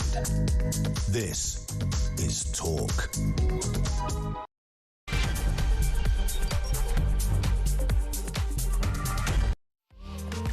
Very good evening. This is Talk Drive. I'm Peter Cardwell. It's just gone 6 o'clock. There's loads to discuss after the terror attack in Manchester this morning. We will be hearing from the Prime Minister. We'll be hearing from the head of Greater Manchester Police as well. We'll be hearing from you too in regard to what you think of what has happened. The person who's responsible is dead, but there is certainly a wider context to all of this. Many, many people getting in touch. Please do let me know your thoughts between now and 7 o'clock. Kevin O'Sullivan, I'm sure, will be continuing the conversation, but I'd like to talk to you before then. 0344 499 1000 is the number to call. You can text me 87222 with the word talk in your text. You can tweet me at talkTV, follow me at Peter Cardwell, send me a voice note. We've had plenty of those today. Let's have some more. 0344 499 1000. You can also send me a WhatsApp text message or give me a ring on that main number as well. Let's just take you through what has happened today. Maybe you just got in your car going home from work. You've maybe seen a bit about this, but you haven't seen the whole thing. Earlier today, the Assistant Commissioner at the Metropolitan Police, yes, they're in London, but they're head of counter-terror for the whole country. He spoke about the attack. His name is Lawrence Taylor, Assistant Commissioner Lawrence Taylor. This is what he said. This morning, an appalling attack took place in Grumpsall in Manchester. 2 people have died. The attacker has been shot dead by the police. We believe we know their identity, but for safety reasons at the scene, we're unable to confirm at this stage. 3 other members of the public are in a serious condition. We have also made 2 further arrests. And based on what we know, counter-terrorism policing has declared this as a terrorist incident. That's Assistant Commissioner Lawrence Taylor. This was followed by Sir Stephen Watson. He is the Chief Constable of Greater Manchester Police. This is what he said. We believe that the identity of the offender has been established, but until we are certain of this fact, it is premature to set out this detail at this juncture. In addition, I can confirm that 2 other individuals have been arrested in connection with this incident, and urgent inquiries are ongoing. We can confirm that 2 members of our Jewish community have sadly died as a result of this attack. Keir Starmer has been chairing a Cobra meeting. We'll bring you his full comments a bit later this hour, but this is what he said just before boarding the plane from Denmark. He came back to chair Cobra. The attack in Manchester this morning is absolutely shocking, and all of our thoughts are with those affected. I'm on my way back to London. When I arrive, I will chair an emergency Cobra meeting. I'm already able to say that additional police assets are being deployed to synagogues across the country, and we will do everything to keep our Jewish community safe. I've spoken to Mark Gardner of the CST and Andy Burnham, Mayor of Manchester, and I want to thank the emergency services for the speed of their response. Well, we've had a huge response today. Lots of calls, lots of texts and messages, so we will make sure that we reflect that as much as possible. Andy in Cornwall says, deepest sympathy to all the families who've been killed or injured today. I wonder how this will be written into the description of Islamophobia. Another person says, Starmer is disgraceful. His statement after the attack, and the best he can say, is absolutely shocking. Really, is that the best word he could come up with about how abhorrent and appalling this is? Starmer and Lammy need to resign today. They have caused this. We have a message from Debbie who says, what is going on in this country? Why can't we all live side by side, practice religion in private or at your chosen religious building, and just leave everyone else who is in their own religion alone? Myself, I'm agnostic, but I don't judge anyone who wants to pray. Just don't ram it down my throat.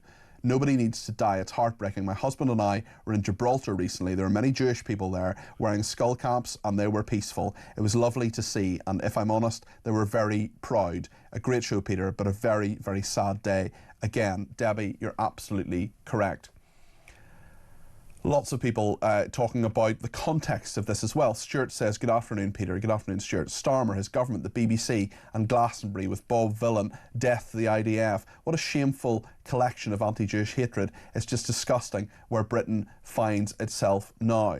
Neil says, I've just viewed the Muslim Council of Britain's social media. Nothing about the killings. Surprise, surprise. Sue says, I voted Conservative all my life and only this year joined Reform UK. Most of us agree that this Labour government is the worst ever, but I've been very impressed by Graham Stringer over the past few weeks. We spoke to him just before the break there. Graham Stringer, the MP for the neighbouring constituency of Blackley. And South Middleton as well, who's been talking to us. He said, most of us said the Labour government is the worst ever, but I've been very impressed by Graham Stringer. He is more statesmanlike than anybody in our current cabinet. I want to go live to Manchester now and Alex Farrell, who's our reporter there. We know, of course, Alex, that the Prime Minister has been speaking in the last half an hour or so. Just give us a sense of what's happening in Manchester and what the Prime Minister has been saying. Yeah. as you can imagine, Peter, it's been a very tough day for everyone here in Manchester. We're over 8 hours on from the attack that started here just behind me at the synagogue around 9:30 this morning. As we know, the attacker has been killed by the police, and it's just been confirmed in the last half an hour that the apparent device he was wearing was not viable. He did, though, unfortunately kill 2 members of our Jewish community here in Manchester. We've got 3 people in hospital that are possibly suffering life-threatening injuries, and we wish them all the best. Keir Starmer has been speaking today. He cut short his trip to Denmark to go and chair a COBRA meeting, and he's made it clear that we must fight this anti-Semitism that we saw here in Manchester. So it's very clear on this, the holy day in the Jewish calendar, Yom Kippur, that Keir Starmer is outrightly calling it out as anti-Semitism. But it is a multicultural area here in North Manchester. Behind me, the synagogue on Middleton Road, which has got a police cordon. We've still got a police helicopter in the air. But I've been speaking to neighbours who are not only Jewish, we've got Christians, we've got Sikhs, Muslims, and those of no faith at all, who are all coming together to condemn this act today. Keir Starmer isn't the only leader to come out and send their thoughts. Nigel Farage, Kemi Badenoch, they've all been condemning today's act. And you heard just a few minutes ago, Graham Stringer, the local MP, has been calling out as well. The community here is rocked, and of course, we can't forget we're only a few days away from October 7th, and we know what happened 2 years ago that day. So this is clearly being called out by Keir Starmer as an act of anti-Semitism, and we don't quite know yet why this perpetrator has committed this act. The police say they know who it is, but that name, I'm sure, will be revealed in due course, Peter. Alex, thank you again. That's Alex Farrell there, a reporter in Manchester. Thank you to him and cameraman Joe Stock, who are up there for us. I want to talk now to Nicole Lambert, the journalist who often we talk to about anti-Semitism. Nicole, we've spoken a lot in the last couple of years. Do you just feel, as I do, that this is A, tragic, B, horrendous, C, shameful, but D, inevitable? Absolutely. I'd like to say, first of all, thank you to all of your listeners and viewers. And I was just getting quite tearful listening to some of their comments to you, because I think we felt very alone for a long time. It's felt a bit like we have been shouting in the wind, saying, please help us, please stop us, knowing that this was going to happen. The ramping up of all the hatred. It had already been violent. There had been lots of attacks on Jewish people, and it did seem inevitable that it would happen, that there would be murders, there'd be a terrorist attack. It surprises me only that it's at a synagogue, because our synagogues are already very well protected.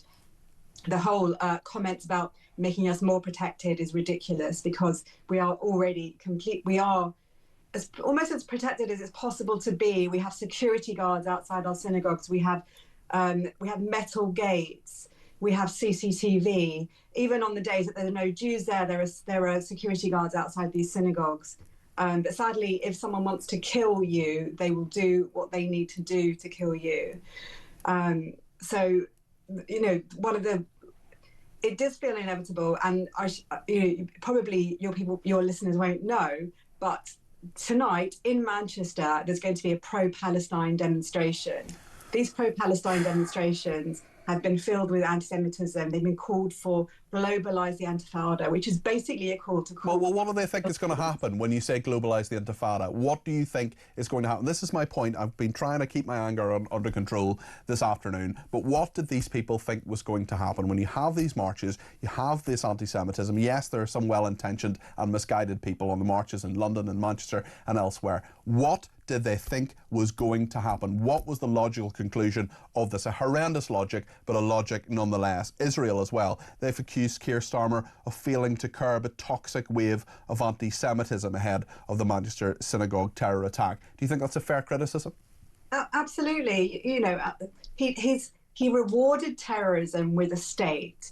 He's talked about being against anti-Semitism and all other forms of racism. This is a man who sat in the cabinet with Jeremy Corbyn. And although he's said the odd thing and the right thing occasionally, it's always couched in other language, and really he's done nothing effective. Even well before this, even before October 7, he should have used anti-Semitism within the Labour Party as a teachable moment to explain what anti-Semitism is. Well, he didn't. He used it as a kind of as a bludgeon to. Well, I just see, as you see and others see as well, the crocodile tears of so many politicians today, so many quote unquote leaders. We hear from Keir Starmer today. He says to every Jewish person in the country, I know how much fear you will be holding inside of you. I really do. Also, on behalf of our country, I express my solidarity, but also my sadness that you have to live with these fears. Where have you been for the last 2 years, Keir Starmer? Where have you been?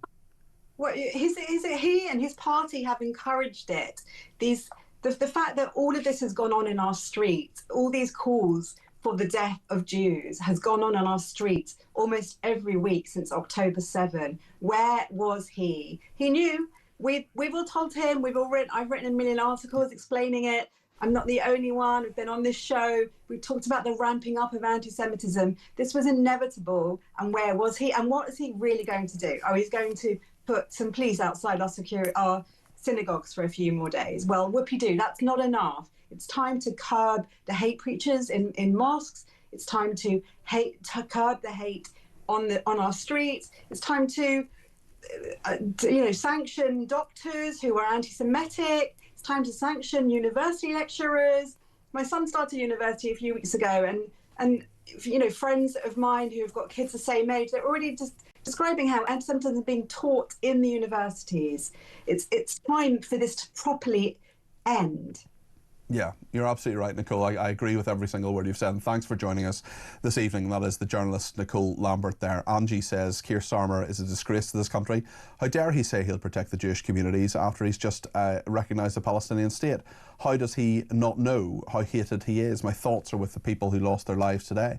I'm not religious in any way, but a life is a life. Thank you to Mira in Tel Aviv, who says Starmer may be convinced he's rid Labour of anti-Semitism, but he's had no plan to deal with it within the nation over the past few years as Jew hate incidents go through the roof. Well, the Foreign Minister of Israel, Gideon Saar, has said, I'm appalled by the murderous attack near the Heaton Park Synagogue in Manchester on the morning of the holiest day for the Jewish people, Yom Kippur. My deepest condolences go to the families who have lost their loved ones, and I wish a swift and full recovery to the injured.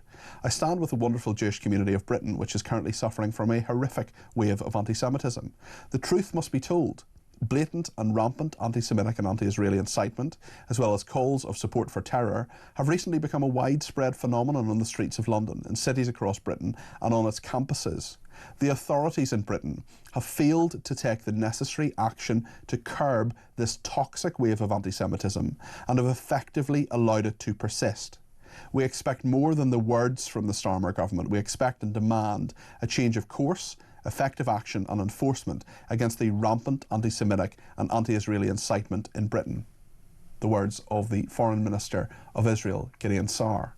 What do you make of those? We're going to hear more from you in just a minute. Loads of calls coming in. Let's get as many of them as we can on the air between now and 7. Stay with us here on Talk.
frankly, it's terrifying when you've got a Prime Minister calling for his supporters to take up arms. You've got a Deputy Prime Minister lying about Nigel and just a whole load of nonsense, and then coming on and having to apologise for it. You've got multiple cabinet ministers, frankly, libelling and slandering Nigel. I mean, it's a very bad place to take a once highly respected democracy. We are heading down the plug hole under this bunch.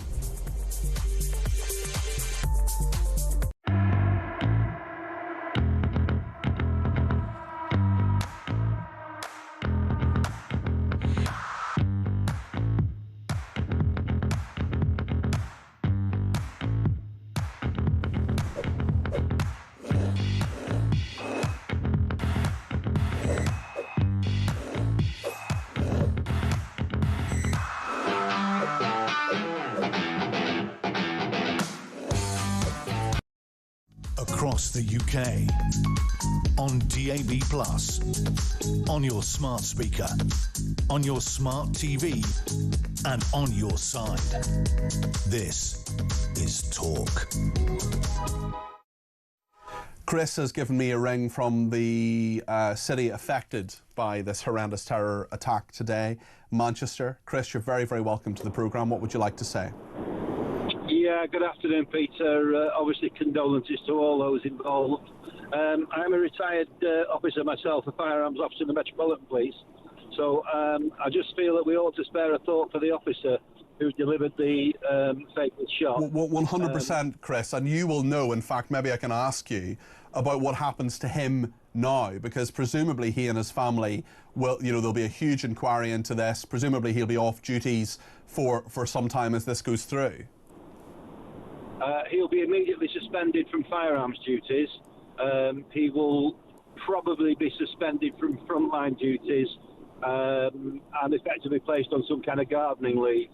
That's standard procedure where any firearm is discharged, whether fatal, injured or otherwise.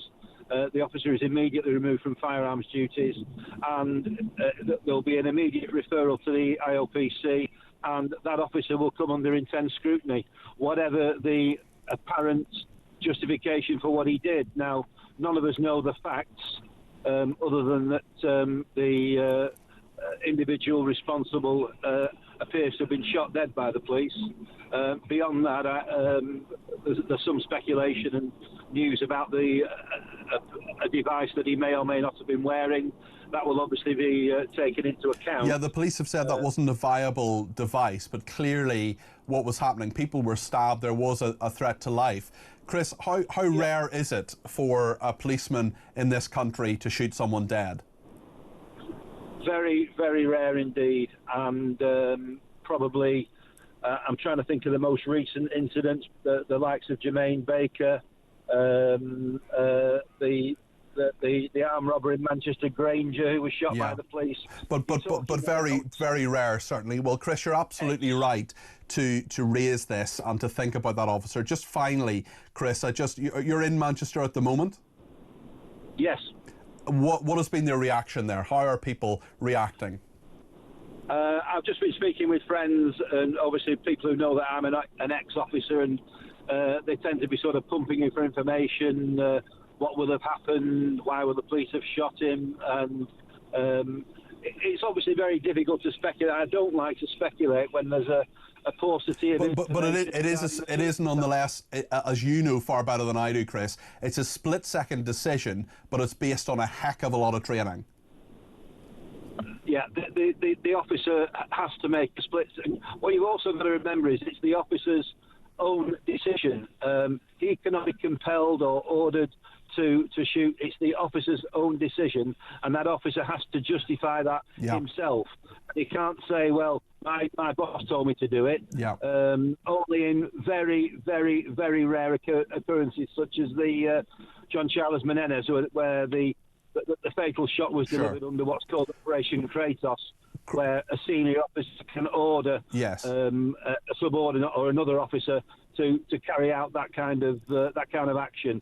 Chris, thank you. You've really illuminated that issue for me. I really thank you for your call, and I wish you and everybody in Manchester very, very well this evening. I just want to play now what the Prime Minister has been saying in the last few minutes about this attack. This is after Cobra. He's come out, he's made a statement. Let's hear from Keir Starmer.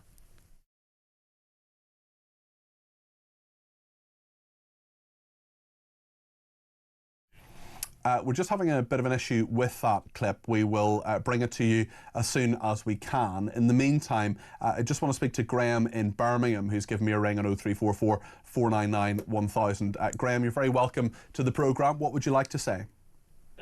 Hello, Peter. Pleasure to speak to you. What an awful thing to happen today. It's dreadful. It's really dreadful. What an inevitable thing to happen.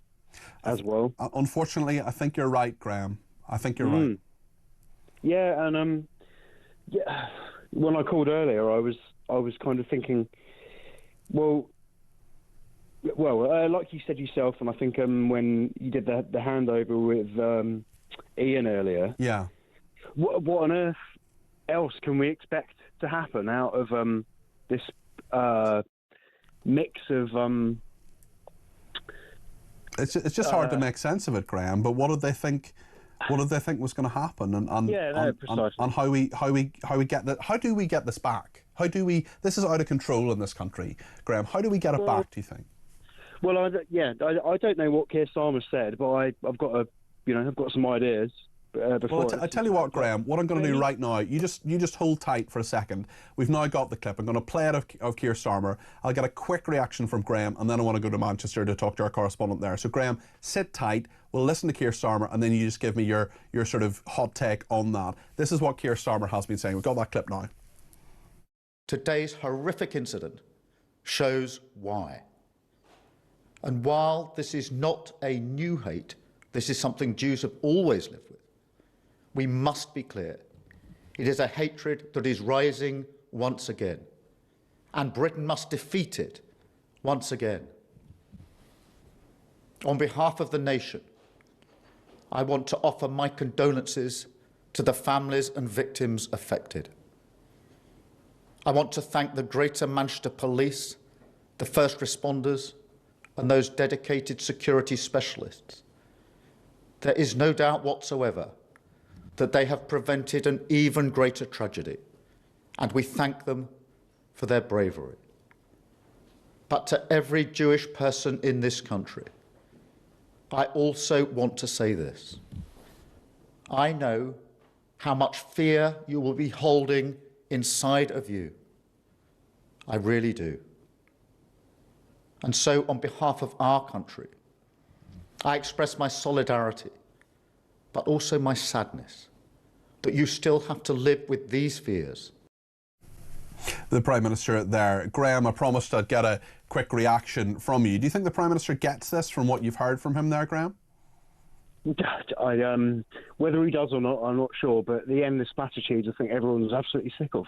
I mean, I'm not Jewish, but I feel terribly for them. Yeah. Well, neither am I, Graham. But they are a community under threat. They're a community that has been victimised to a huge degree. Graham, listen, thanks for your thoughts. We're just going to have to leave it there, but do give me another ring on another occasion, Graham. I'd love to talk to you more.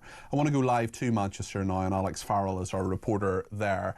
Alex, just bring us right up to date with what's been happening. You're on the police line there, about as close as you can possibly get to the scene of this unspeakable tragedy. Thank you, Peter. Yes, and as the sun goes down here in North Manchester, we're around about 9 hours on now from what unfolded just a few hundred yards behind me at the Heaton Park Synagogue. You heard from Keir Starmer there. He's spoken out directly to the Jewish community, and he said he'll do everything in his power to give them the security that they need. Now, of course, it's Yom Kippur today, one of the holiest days in the Jewish calendar, where Jewish people will be atoning. And if you think about what happened this morning, people came to this synagogue from North Manchester, from their homes, to celebrate Yom Kippur, and two of them didn't go home.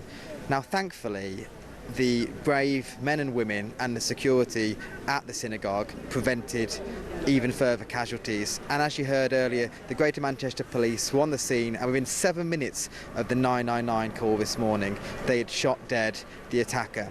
Now, we didn't find out for many hours whether the attacker was dead or not, because he was wearing what looked like a device. That's now been confirmed not to be a viable device, and the police do say that they are aware who the attacker is. The name and the motive has not yet been released, Peter, but we do know that 2 members of the Jewish community have died, and there are 3 more in a serious situation currently in hospital. Now, as I speak to you, there is still a police helicopter above our heads. Only a few minutes ago, more fire engines, more bomb disposal squads, ambulances and police officers were coming up and down Middleton Road here in North Manchester. But this is a situation that's clearly ongoing.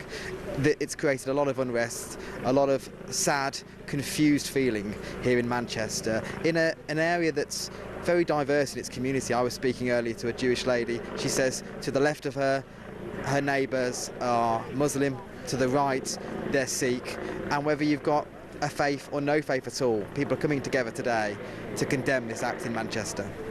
Alex, thank you. That's Alex Farrell there, live in Manchester for us, our reporter on the scene there. He will be bringing us further updates right throughout the evening. I just want to read a few messages that have come in, especially since we have played that clip from Keir Starmer, the Prime Minister.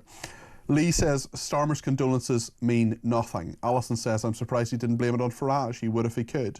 Jane says, genuinely, the Prime Minister is pathetic. He must resign immediately. Mel says, the police officer that shot that murderer is a hero. Why do people like him who protect us have to be made to feel like a criminal until cleared in situations like this? We need to support him, and he saved lives today. Matt in Staffordshire has talked about Nicole Lampert, who was on a little bit earlier, the journalist we spoke to about 15 minutes ago. Nicole Lampert said Jews have felt alone. Please reassure her and our entire UK Jewish community that they are not alone. I, along with millions of others, stand behind them and the people of Israel. Our establishment has allowed this pro-Hamas anti-Semitic hatred to grow here. It needs to stop now. Starmer has the victim's blood on his hands. We've heard that a number of times this afternoon. Another person says, unfortunately, the Prime Minister breaks his promises. He should have thought about the security of Jewish people on this day long ago. Why does it take a terrorist attack to make him listen to their concerns? Adrian says, I wonder if the Prime Minister himself thinks he has anything to atone for today. Yom Kippur, of course, the Day of Atonement. Thank you to this person as well, who says, this is completely down to Starmer. Did he debate his recognition of Palestine? No. This has offered Hamas the full support of our government. This person also says that we've explained everything that has happened, and thanks for it this afternoon. We try to do that, certainly, and to get a range of voices on the air. We will, between now and 7 o'clock, hear from more of you. If you want to get your voice on the air, send us a voice note. Send me, pick up the phone and give me a call, 0344 499 1000. We're going to find out how the Sun newspaper is covering this tomorrow. We'll speak to one of their senior staff and talk about that. It's no doubt a huge story for them. It's a huge story for us as well, for the people of Manchester and right across this country. That's why we've decided to do the whole show of Talk Drive on it today. Whatever your opinion, whatever you think happens next, whatever you think about how the government has handled this, about the murderer, about the scumbag who carried out this attack, let me know. 0344 499 1000. Stay with us.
across the UK.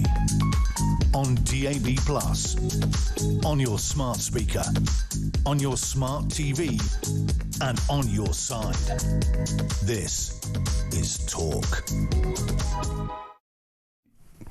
Lots to discuss between now and 7 o'clock. Will Barker is with us from the Sun News Desk. Will, Deputy Head of News there. Great to talk to you today. One story in town, of course. How is the Sun breaking this down in the paper tomorrow? Well, we haven't had a big one like this for a while, and when you get these kind of things, there's so much sort of breaking news, and we're getting so much information and intelligence coming in. It's a case of just trying to break it down and sort of take a sort of step back and look at kind of what are the main lines and the most interesting parts of all this. And the things that sort of struck us the most is once you get past the original incident, is the sort of heroic rabbi who barricaded the door, according to guys in there, very calmly shut it. And we've got people from on the outside telling us how this guy was stabbing anything in arm's length of him, and was really hitting out, and then was started sort of almost just knifing the door, trying to get in. On the other hand, on the other side, this rabbi managed to protect basically his whole, I guess, his congregation, the entire people, the amount of all the worshippers inside. There's going to be incredible stories coming out. They're just starting to sort of dribble out now. And so many more people there because it is Yom Kippur. We're talking about, I spoke to one rabbi earlier on in London who was saying you might have 30 or 40 people there on a Saturday. Today you're going to have like 10 times that number because this is the day people go. This is like for Christians, Christmas or Easter, that's the one day they will go. So this. So really he then took them over the road to the police, and then gave them another place to worship, and they carried on, and he just continued the day there, which was just incredible, really, when you think what's gone on. And we're just trying to then find out more details about him. I think as we understand it this evening, that the police know who this guy is. We think it's a kind of lone wolf situation. We think he's probably sort of got strong links to this country. We're trying to work out exactly how much at the moment.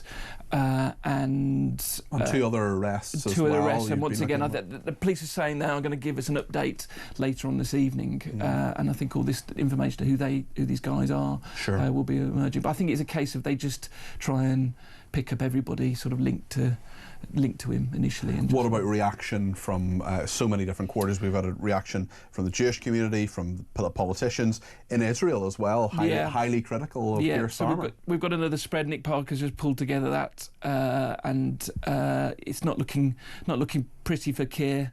That there's sort of been a lot of comments against his sort of recent Palestinian backing, and it's sort of coming to haunt him again at the moment. And we're sort of just pulling all that together now. Yeah. Just to say, for those looking on the screen at the moment, Shabana Mahmood, who is the Home Secretary, is greeting police officers there, shaking their hands and thanking them for the work they're doing. She is with Andy Burnham, who is the Mayor of Greater Manchester. He is thanking them too, shaking hands with police officers who've been at the scene all day. The Home Secretary is an MP in Birmingham, not too far away from Manchester. Of course, she joined the Cobra Emergency Committee meeting by video link earlier. Senior police officers there as well, thanking the more junior police officers for what they are doing. We know as well, I think I can see Sir Stephen Watson there. He is the Chief Constable of Greater Manchester Police, escorting both Shabana Mahmood, the Home Secretary, and Andy Burnham, the Mayor of Greater Manchester, to the line. I think can we perhaps hear from Shabana Mahmood? Let's see if we can get the line up and hear what she is saying there. Shabana Mahmood, the Home Secretary, talking about this attack. Here we go. Those who were murdered here today. I want to thank the police and all of the emergency services for the speed of their response and also for their considerable bravery. The government has stepped up security at synagogues across the whole of the country, and we will do whatever is required to keep our Jewish community safe. I know that there are many questions that are still to be answered, and rest assured they will be answered as quickly as possible. It will just take a little time for us to establish exactly what has happened here, but we will share more information as soon as we are able to. What I do want to say is, to those who seek to divide us, they will fail. Thank you. On behalf of everybody in Greater Manchester, I would like to thank the Home Secretary for coming here immediately today to provide reassurance to our communities and, of course, support to Greater Manchester Police. To the Chief Constable and all of his staff, we would want to say we can't thank them enough for being on the scene within minutes. Our firefighters from Greater Manchester Fire and Rescue Service also provided emergency care at the scene, and of course staff from MWAS, North West Ambulance Service. This was an exemplary blue light response. They were supported by volunteers on the scene from the Community Security Trust, and it's an organisation that we owe a huge debt of thanks to, that works to keep our communities safe. Tonight our first thoughts are with the families of those people who died, those injured and those traumatised by this and horrific anti-Semitic attack on our Jewish friends and neighbours. We condemn it outright. Greater Manchester will never stand aside when one of our communities is attacked. We ask everyone to show solidarity to the Jewish community this weekend, and already we've mobilised through our interfaith network messages of support and solidarity through places of worship. We always will stand together here in Greater Manchester, and we will never let acts that are designed to cause hatred, division in our communities, violence, we will never let them succeed. And that's our message tonight to everybody across Greater Manchester. Do not let them succeed. Respond by reaching out, by redoubling efforts to work together and stand together in these difficult times. Andy Burnham there, the Mayor of Greater Manchester. We also heard from Shabana Mahmood, the Home Secretary, and Will there, certainly Will Barker still with me here in the studio, who is from the Sun News Desk, Deputy Head of News. Will, very strong messages there, I think we can agree, from Andy Burnham and Shabana Mahmood. Yeah, the interesting point to that, I mean, he mentioned the service's reaction. I mean, it's incredible. And we've seen this video today that's done the rounds from the van driver that's passing by, and you see the threat. I mean, the whole thing was over in 7 minutes. The police were on the scene within, we understand, about 3 or 4 minutes, and then dealt with it. And, you know, Manchester Gun Police have had a bit of a difficult time recently. They got a lot of abuse over the Manchester Airport incident, but they've turned up today, and we've seen it almost in live footage of them having to deal very quickly, very swiftly, and sorting this situation out incredibly quick and averting what could have been a dreadful situation. Will, thank you. We'll look in the Sun tomorrow, and of course online at thesun.co.uk of all that has happened today. In-depth analysis there, exclusive lines, a full explanation in the Sun tomorrow, and indeed online as well. Thank you to Will, Deputy Head of News there. We'll hear more from you in just a moment. If you want to get your call on the air between now and 7, 0344 499 1000. Stay with us.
the difference between us and the counter-protests, they're so angry and they're so aggressive and they were so awful to the police, where we were happy and joyful. And, you know, even though we've got such a serious message that we're trying to get across, it shows that you don't have to do that in an aggressive way. They will say on social media that there was 200 of them. There were about 50 or 60. And do you know what? The minute 11 o'clock came, down went the signs and off they went, because we know they're paid by the hour.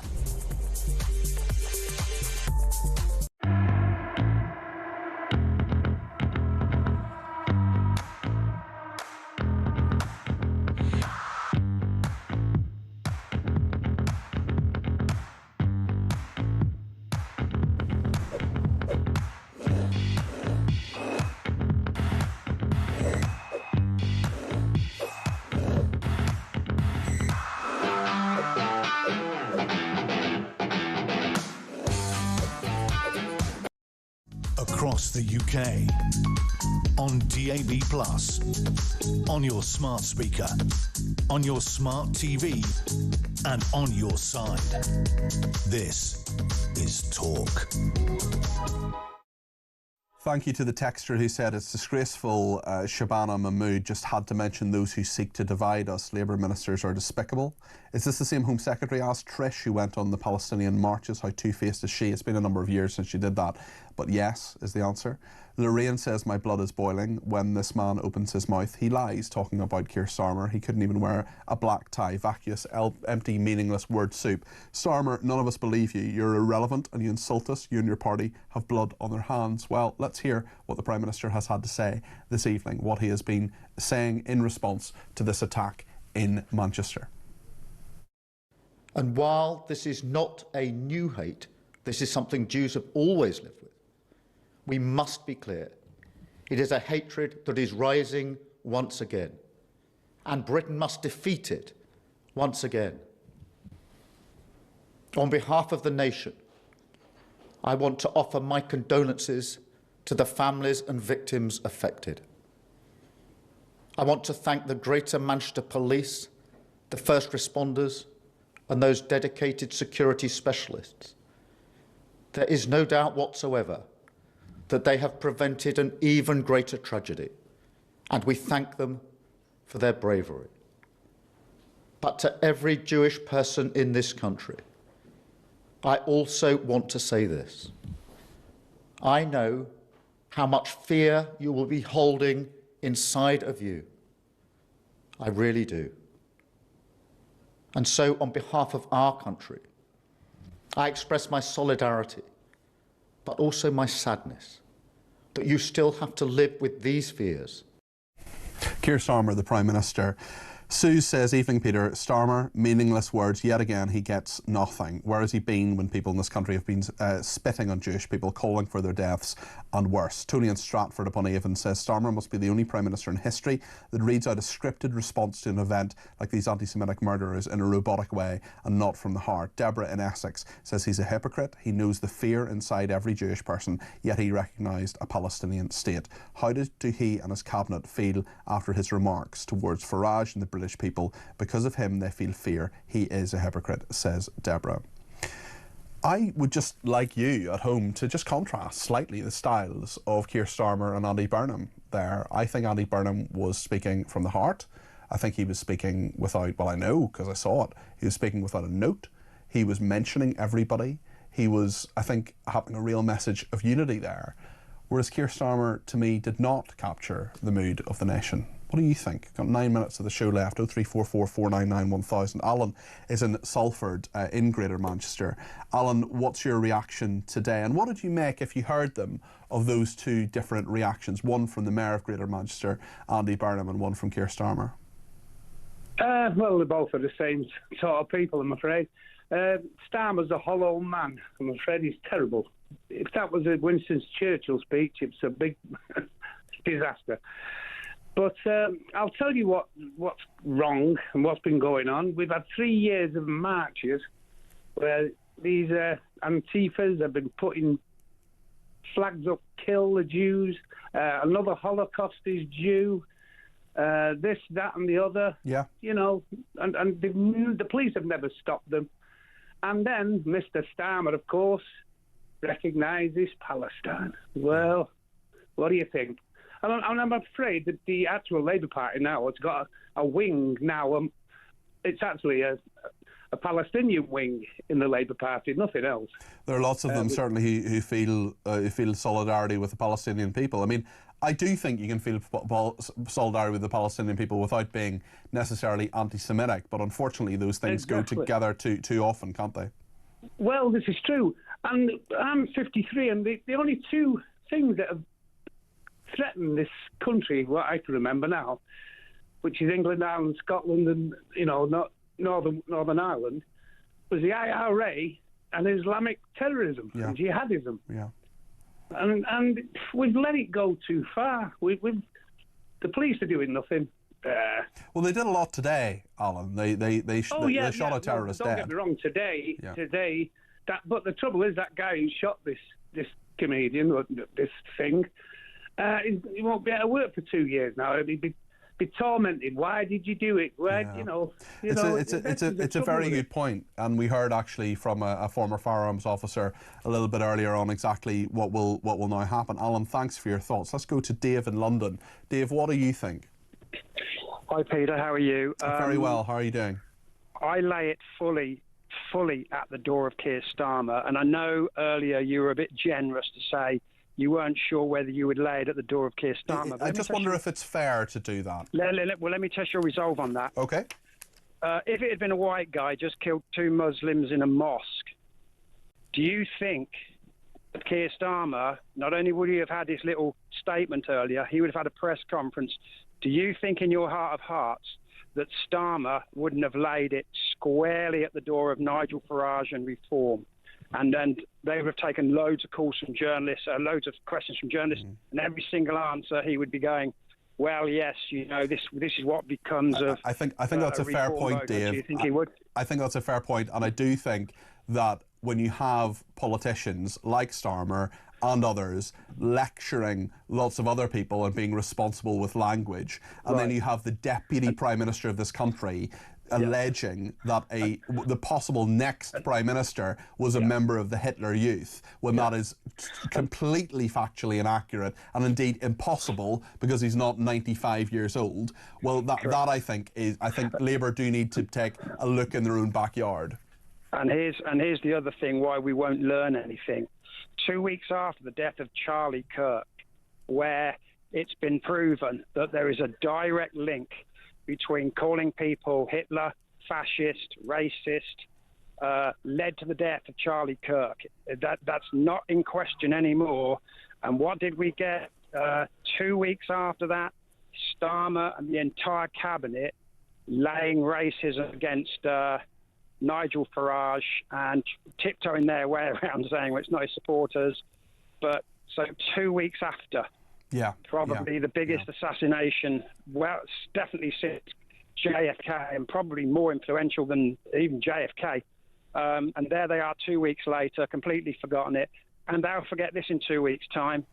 There will be people on TikTok, on Twitter right now from the left that are celebrating this, and those videos are coming out very soon. Well, Dave, Julia Hartley-Brewer has just messaged me with some footage from 40 minutes ago. Natasha Clark from The Sun has got footage of pro-Palestinian protesters blocking the road in Whitehall outside number 10 Downing Street. They're flying Palestinian flags. They're talking about Gaza. Julia has tweeted, she sent me her tweet, right now in Westminster, pro-Palestinian protesters have chosen to stage an emergency protest because on the very day the Jews have been slaughtered in Britain, this lot think Greta Thunberg and her flotilla mates are the real victims. These people have no shame. I agree with every single word Julia has tweeted there. I expect you do too, Dave.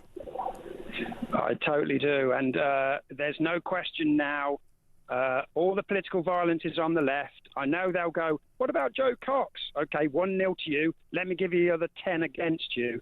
So the political violence is all on the left. America have now really proved it. And I just hope to God There are people that tend to watch the BBC, ITV, and all that other rubbish that finally start watching. I converted my brother over to your programme. I'm delighted to hear it, Dave. Yeah, he said he was depressed, found himself shouting at the telly. I said, what are you shouting at? He said, well, I've listened to the BBC News, Sky, I've listened to Channel 4. I said, well, no wonder you're shouting at the telly. Try talkTV. And then he said to me the other day, I've just watched it, the chubby bloke with glasses. I said, yeah. I said, yeah, that's Mike Graham. He said, he's great. I said, well, you know, your stress has gone, mate. Very good. What's your brother called, Dave? What's his name? Steve. Steve, all right. Dave, thank you. Steve, you're very, very welcome to watch this show anytime you like, and thank you for joining us on Talk. Certainly, look, Dave's absolutely right. There was no excuse. It's horrific what happened to Joe Cox. It's horrific what happened today. All political violence is absolutely wrong. We'll bring you the absolute latest on this as it develops throughout the evening. There are more lines to come out of this. Paul in Manchester himself says, what a horrific attack on the Jewish community. My heart goes out to the victims and their families. What is wrong with this country? Well, more on this, of course, after the news with Kevin O'Sullivan, who joins me now. Kevin, what a day for our country. And Julia has just sent me footage of pro-Palestinian protesters blocking Whitehall outside Number 10. Today of all days. They're doing it. They're shouting. It's a very, very vibrant protest. Massive, great pro-Palestine protests, screaming their heads off right now as we speak. It's extraordinary. It's extraordinary. So even what happened today does not stop this explosion, this ongoing explosion of anti-Semitism. And Keir Starmer, he has to put this at the front of his mind.